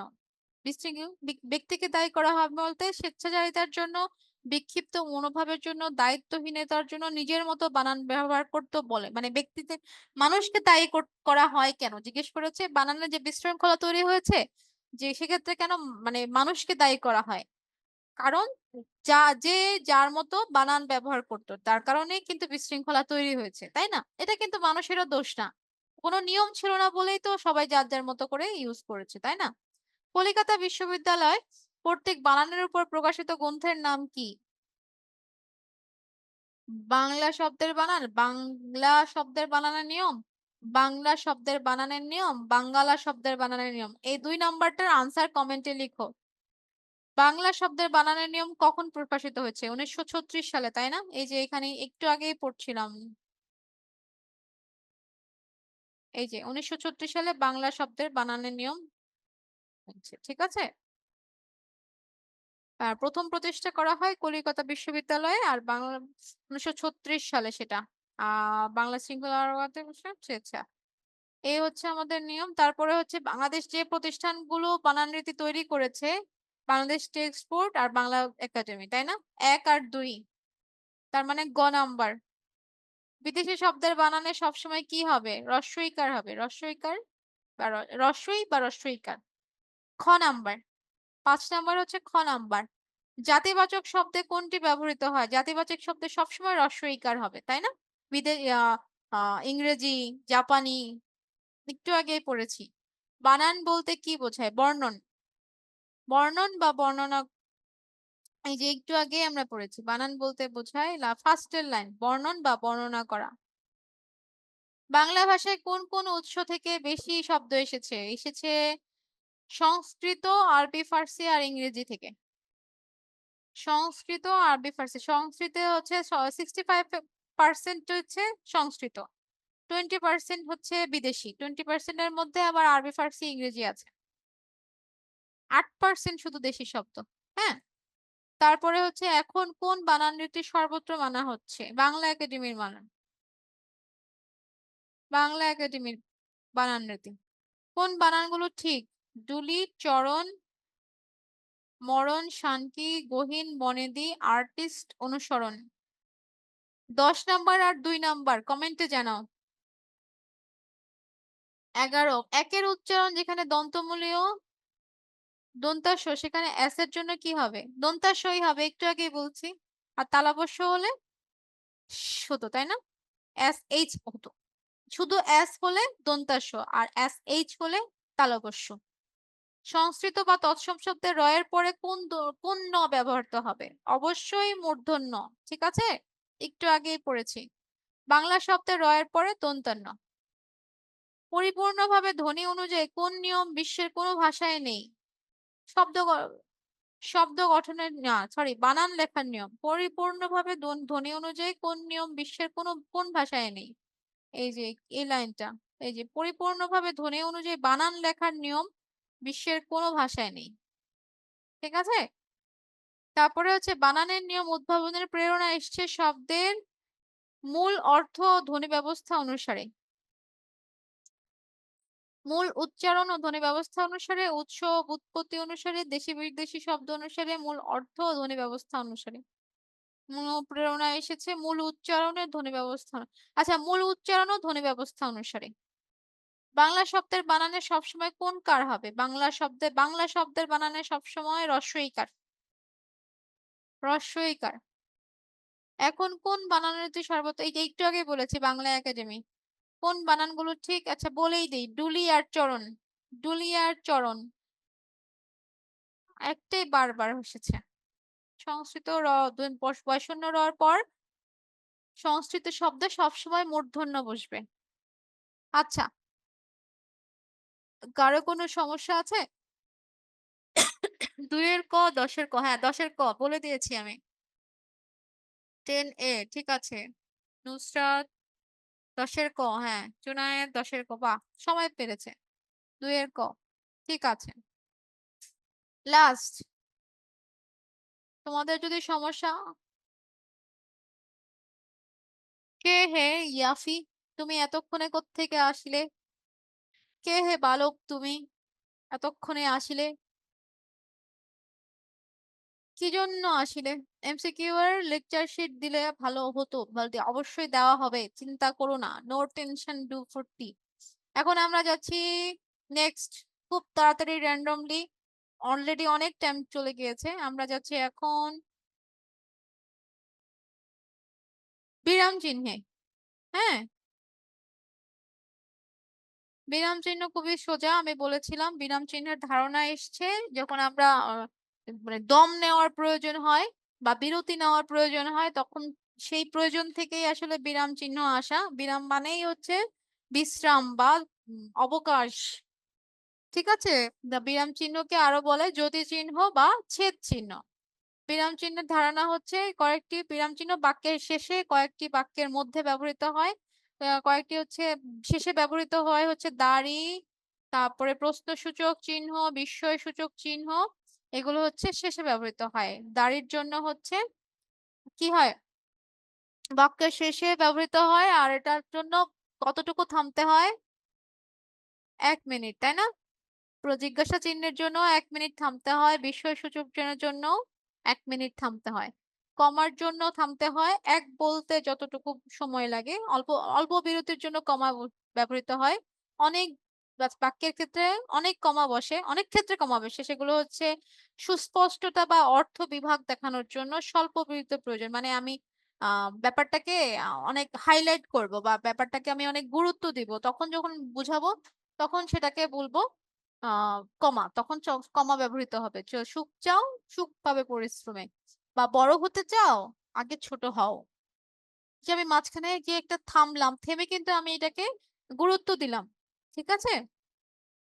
তারপর সম্বন্ধযুক্ত একাধিক বিশেষ্য বা বিশেষণ পদ, যদি অনেক নাউন বা কি বলে অ্যাডজেক্টিভ যদি আমি একসাথে বসাই, তখন হচ্ছে কমা দিয়ে কমা দিয়ে কমা দিয়ে বসিয়ে বাক্যটা শেষ করব। যেমন সুখ, দুঃখ, আশা, নৈরাশ্য সবই হচ্ছে অ্যাডজেক্টিভ। একই মালিকার পুষ্প, একই মালিকার পুষ্প মানে একই গাছের ফুল। আচ্ছা, সম্বোধন পদের পরে কমা বসে, কাউকে যদি ডাক দেই, এই শুনে যাও, নাম ধরে যদি ডাকি, নাম ধরে প্রথমে আমি পজ দিব, এই, বা কাকে বলবো, জান্নাত, তাই না? বা আহ, মেয়েদের নাম বললে আবার ছেলেরা আমার মাইন্ড করে ফেলবে, যে ছেলেদের কে আছে, আউসাফ আছে, এই আউসাফ, তারপর থামবো, কমা দিব, তারপরে এদিকে তাকাও তো, তারপরে উদ্ধরণ চিহ্নের আগে কমা বসে, কাল স্কুল খুলবে, মানে মানে রনি বলল কাল স্কুল খুলবে, মানে এটা রনির একটা উক্তি, এবং এই উক্তিটাকে আলাদা করার জন্য এই চিহ্নটা বসিয়েছি। মাসের তারিখ লিখতে 12 মাসের পর কমা বসে, হ্যাঁ, যে দেখো পুরো বাক্যটা শেষ হবে যখন আমি সালটা লিখবো, তার আগে যে ছোট ছোট জায়গা থাকবে সেটাকে গুরুত্বপূর্ণ করার জন্য এবং থামার জন্য আমি এখানে কমা দিচ্ছি। বাড়ি বা রাস্তার নামের পরে কমা বসে। সমজাতীয় একাধিক পদ পরপর বসলে কমা বসে, যেমন একটু আগে বলেছি যে নাউন বা অ্যাডজেক্টিভ যদি আমি অনেকগুলো বসাই, এখানেও তাই, না অনেকগুলো নাউন বসেছে সেজন্য অনেক কমা কমা কমা দিয়ে জায়গাটা ফিল আপ করেছি। এক ধরনের পদ জোড়ায় জোড়ায় থাকলে প্রতি জোড়াকে আলাদা করতে কমা বসে, যেমন মামা, মামি, চাচা, চাচি, ফুপা, ফুপি আমাদের বনভোজনে গিয়েছিলেন, হ্যাঁ, সবাইকে আলাদা আলাদা করেছি, মামার সাথে মামিকে বসিয়েছি, চাচার সাথে চাচিকে, ফুপার সাথে ফুপিকে। এক ধরনের একাধিক বাক্যাংশকে আলাদা করতে কমা বসে, যেমন শহীদ দিবস আছে, স্বাধীনতা দিবস আছে, বিজয় দিবস আছে, রবীন্দ্র জয়ন্তী আছে, নজরুল জয়ন্তী আছে, একই বিষয়, তাই না? কিন্তু এটাকে আমি আলাদা আলাদা করে একটা বাক্যে বসিয়েছি, যার কারণে আমাকে কমা দিতে হয়েছে। আর সেমিকোলন হচ্ছে কমার চাইতে বেশি বিরতির প্রয়োজন হলে সেমিকোলন বসে, যেমন সংসারে মায়াজালে আবদ্ধ আমরা, এই মায়ার বন্ধন কি কখনো ছিন্ন করা যায়? এখানে একটু বেশি থামবো এবং শেষে বাক্যটা শেষ করে দিব। তারপরে আছে কোলন। কোলন হচ্ছে কোনো কিছুর মানে বাক্যের অবতারণা করতে হলে কোলন ব্যবহৃত হয়, হ্যাঁ, এখানে মানে থামতে বলার কথা হয় নাই, কিন্তু আমি আরেকটা নতুন কিছু বলবো। সভায় সিদ্ধান্ত হলো বাক্য এটা শেষ হয়েছে, কিন্তু আমি আরো কিছু বলবো, সেজন্য হচ্ছে আমি কোলন বসিয়েছি। ড্যাশ হচ্ছে যৌগিক ও মিশ্র বাক্যে পৃথক ভাবাপন্ন দুই বা ততোধিক বাক্যের সমন্বয় বা সংযোগ বোঝাতে, মানে দুই তিনটা বাক্য একসাথে বসাবো, কিন্তু দুইটাকে মানে আহ, শেষ করব না বাক্যটাকে, যেহেতু শেষ করব না, দুইটা বাক্য একসাথে বসিয়ে একটা বাক্য বানাবো, তখন আজ আমি ড্যাশ দিয়ে দুইটা বাক্য একসাথে বানিয়ে লাস্টে দাঁড়িয়ে দিব। হাইফেন হচ্ছে সমাসবদ্ধ পদের অংশগুলো বিচ্ছিন্ন করে দেখার জন্য হাইফেন ব্যবহৃত হয়। মানে ব্যাপারটা হচ্ছে একই পদ একসাথে বসবে, কিন্তু দুইটা আলাদা ব্যাপার, ব্যাপারটা মানে বিষয়টা আলাদা। শ্রদ্ধা এক জিনিস, অভিনন্দন এক জিনিস, কিন্তু এই যে আমাদের শ্রদ্ধা, অভিনন্দন আমাদের প্রীতি উপহার, ব্যাপারটা শব্দ দুইটা কিন্তু বুঝিয়েছে একটা বিষয়কে, এরকম যদি হয় তখন হচ্ছে মা হাইফেন বসে। আবার ধরো যে মা, বাবা, ভাই, বোন, এখানে হাইফেন দিয়ে আমি বসাতে পারবো। উদ্ধরণ চিহ্ন একটু আগেই বলেছি, কোনো উক্তি যদি থাকে, আরেকজনের উক্তি বা কারো উক্তি সরাসরি আমি সে যে বলেছে, যেটা বলেছে সেটা যদি সরাসরি বোঝাই, তখন আমি এই উদ্ধরণ চিহ্ন বসাবো। বন্ধনী চিহ্ন এটা আমরা অঙ্কে প্রায় সময় করি, সরল অঙ্কে first bracket, second bracket, third bracket. নিয়ম হচ্ছে প্রথমে ফার্স্ট ব্র্যাকেট ইউজ করব, তারপরে ফার্স্ট ব্র্যাকেট ইউজ করা শেষ হলে আর অন্য তারপরে বাকি সেকেন্ড ব্র্যাকেট, সেকেন্ড ব্র্যাকেটের পরে থার্ড ব্র্যাকেট, হ্যাঁ। বাংলায় তেমন ব্যবহৃত হয় না, বাংলায় বেসিক্যালি ফার্স্ট ব্র্যাকেটটাই ব্যবহৃত হয়, কিন্তু এখানে কখনো থামতে হয় না। বিন্দু চিহ্নেও কোনো থামতে হয় না, বিন্দু চিহ্ন হচ্ছে সংক্ষিপ্ত করে বলি না, যে সে পিএইচডি ডিগ্রি করেছে, এসএসসি পাস করেছে, সে একজন এমএ, বা সে একজন MBBS, M dot B dot B S, এই ধরনের কথাগুলো যখন আমরা বলি তখন হচ্ছে এই বিন্দু চিহ্নগুলো ব্যবহৃত হবে। এই পর্যন্ত কারো কোনো সমস্যা আছে বা কোন জায়গাটা তোমরা বুঝতে চাও আমাকে একটু জানাও। তাহেরা কিছু একটা বলবে। ম্যাম আপনার ডায়লগটা এইসব বিরাম চিহ্ন উচ্চারণ করতে গেলে কি যেখানে যেখানে টাইম দেয়া আছে তোমাদেরকে আমি মনে হয় একটা আহ ছক দিয়েছিলাম কোনটা কতক্ষণ থামতে হবে, সেই ছকে যতটুকু বলা আছে ততটুকুই থামতে হবে। যেমন কমাতে এক বলতে যেটুকু সময় বোঝায় সেটুকুই থামতে হবে। ম্যাম টাইম ওভার, আমি জানি টাইম ওভার, আমি এই জন্য ফাস্ট ফাস্ট করার চেষ্টা করছি। অনেকেই আমার মনে হয় নেই, তারপরে যারা আছে তাদের জন্য ক্লাসটা করাচ্ছি। বিবৃতিমূলক বাক্য আছে, হ্যাঁ বোধক না বোধক, আজকেই পড়েছি কিন্তু বাক্যতত্ত্বে বিবৃতিমূলক বাক্য দুই প্রকার বলেছিলাম। তারপর প্রশ্নবোধক বাক্যে প্রশ্নবোধক চিহ্ন থাকবে, বিস্ময়সূচক বাক্যে বিস্ময়সূচক চিহ্ন থাকবে, অনুজ্ঞাবোধক বাক্য মানে হচ্ছে আদেশ, উপদেশ, আশীর্বাদ, এই ধরনের বাক্যে দাঁড়িয়ে বসবে। এখানে কোনো আলাদা কোনো ইয়ে নেই। এখন আমি চলে যাচ্ছি আমাদের এমসিকিউতে। এমসিকিউ শেষ করে আমি আজকে ক্লাসটা শেষ করে দিব। আমি খুব ফাস্ট করছি, আশা করি তোমাদের বিরক্ত লাগবে না। বাক্যের অর্থ সুস্পষ্টভাবে বোঝানোর জন্য বাক্যের মধ্যে বা শেষে কি ব্যবহার করা হয়? অবশ্যই বিরাম চিহ্ন ব্যবহার করা হয়, সবগুলোই বিরাম চিহ্নের অন্তর্ভুক্ত। তারপরে বাক্যের মধ্যে ব্যবহৃত সঠিক চিহ্নগুলো হলো বাক্যের মধ্যে, বাক্যের শেষে কিন্তু বলে নাই, বাক্যের মধ্যে হয়, কমা হয়, সেমিকোলন হয়, বিস্ময়সূচক হয় না, তার মানে গ নাম্বার নয়। ক নাম্বার বলেছে কোলন, দাড়ি, কমা, দাড়ি কখনো বাক্যের মধ্যে বসে না। কমা, কোলন, প্রশ্ন চিহ্ন, প্রশ্ন চিহ্ন কখনো বাক্যের মধ্যে বসে না, তার মানে ঘ নাম্বার। কমা, সেমিকোলন, কোলন, ড্যাশ এগুলো হচ্ছে বাক্যের মধ্যে ব্যবহৃত হয়। কমা অপেক্ষা বেশি বিরতির প্রয়োজন হলে কি হয়? সেমিকোলন। সমজাতীয় একাধিক পদ পরপর বসালে কি বসে? কমা। বন্ধনী চিহ্ন কোন শাস্ত্রে ব্যবহৃত হয়? অবশ্যই কি শাস্ত্রে? গণিত শাস্ত্রে, তাই না? একটু আগেই বলছিলাম গণিতে সরল অঙ্কে আমরা অবশ্যই বসাই। সেই সন্ধ্যাটা আবার কবে আসবে? এই বাক্যের পর কোন চিহ্নতে ব্যবহৃত হবে? আবার কবে আসবে? অবশ্যই জিজ্ঞেস করেছে, জিজ্ঞাসা ছিল, সে কারণে প্রশ্নবোধক হবে। কাজটি করে দাও না ভাই, এখানে কোন চিহ্ন ব্যবহৃত হবে? কাজটি করে দাও না ভাই, এখানে একটা রিকোয়েস্ট ছিল, তার মানে দাঁড়ি হবে। ঘ নাম্বার দাঁড়ি হবে। তারপরে কোনটি কোলন ড্যাশ? কোলন ড্যাশ ক নাম্বার, খ নাম্বার, গ নাম্বার, ঘ নাম্বার, দেখি তো এটা কে বলে। এটা একটা কনফিউজিং কোশ্চেন। 8 নাম্বার কি হবে একটু জানাও আমাকে। ম্যাম অনেকে তো 1 সেকেন্ডও থামে না। থামে না যাদেরটা, তাদেরটা হয় না বাবা। যারা থামে, বিরাম চিহ্ন দেওয়াই হয়েছে বিরাম করার জন্য। মিস আপনি কি আজকে পুরো বুক রিভিশন দিচ্ছেন? নো, আজকে চ্যাপ্টার 4টা, আজকে শুধু 4 বাক্যতত্ত্ব, বাগর্থ, বিরাম চিহ্ন এবং বানান, 4 দিয়ে আজকের ক্লাস। 8 ক, জুনায়েদ বলছে 8 ক, ফারহান কি বলছে? 8 খ, ফারহান বলছে 8 খ, আরাফুল ম্যাম আবার একটু বুঝিয়ে দিবেন? কোনটা বুঝিয়ে দেবো বাবা, এক্স্যাক্টলি বলো। একজন বলছো টাইম ইজ ওভার, আমি এই জন্য তাড়াতাড়ি করছি। আরেকজন বলছো আবার একটু বুঝিয়ে দেবেন? একটু জায়গাটা ফিক্সড করে বলো, এই জায়গাটা বোঝাবো। 8B, মাশরাফি কি বলছে? 8 এর 1, 1 ক আর খ এর মধ্যে মারামারি লেগে গিয়েছে, দেখি কি হয়। 8 খ, সিমরান 8 এর খ, লেসি কি 8 বলেছে, কোনটি কলন ড্যাশ? অবশ্যই খ নাম্বারটা। যারা যারা ক বলেছো ভুল। কোলন এবং ড্যাশ, দেখো ড্যাশ মানে একটা বড় টান, তাই না? কোলন ড্যাশ মানে মানে কথাটার মধ্যেই এটা আছে। কোলনের এটা হচ্ছে এটা, আর ড্যাশের চিহ্ন হচ্ছে এটা, দুটো মিলে হয়েছে এটা।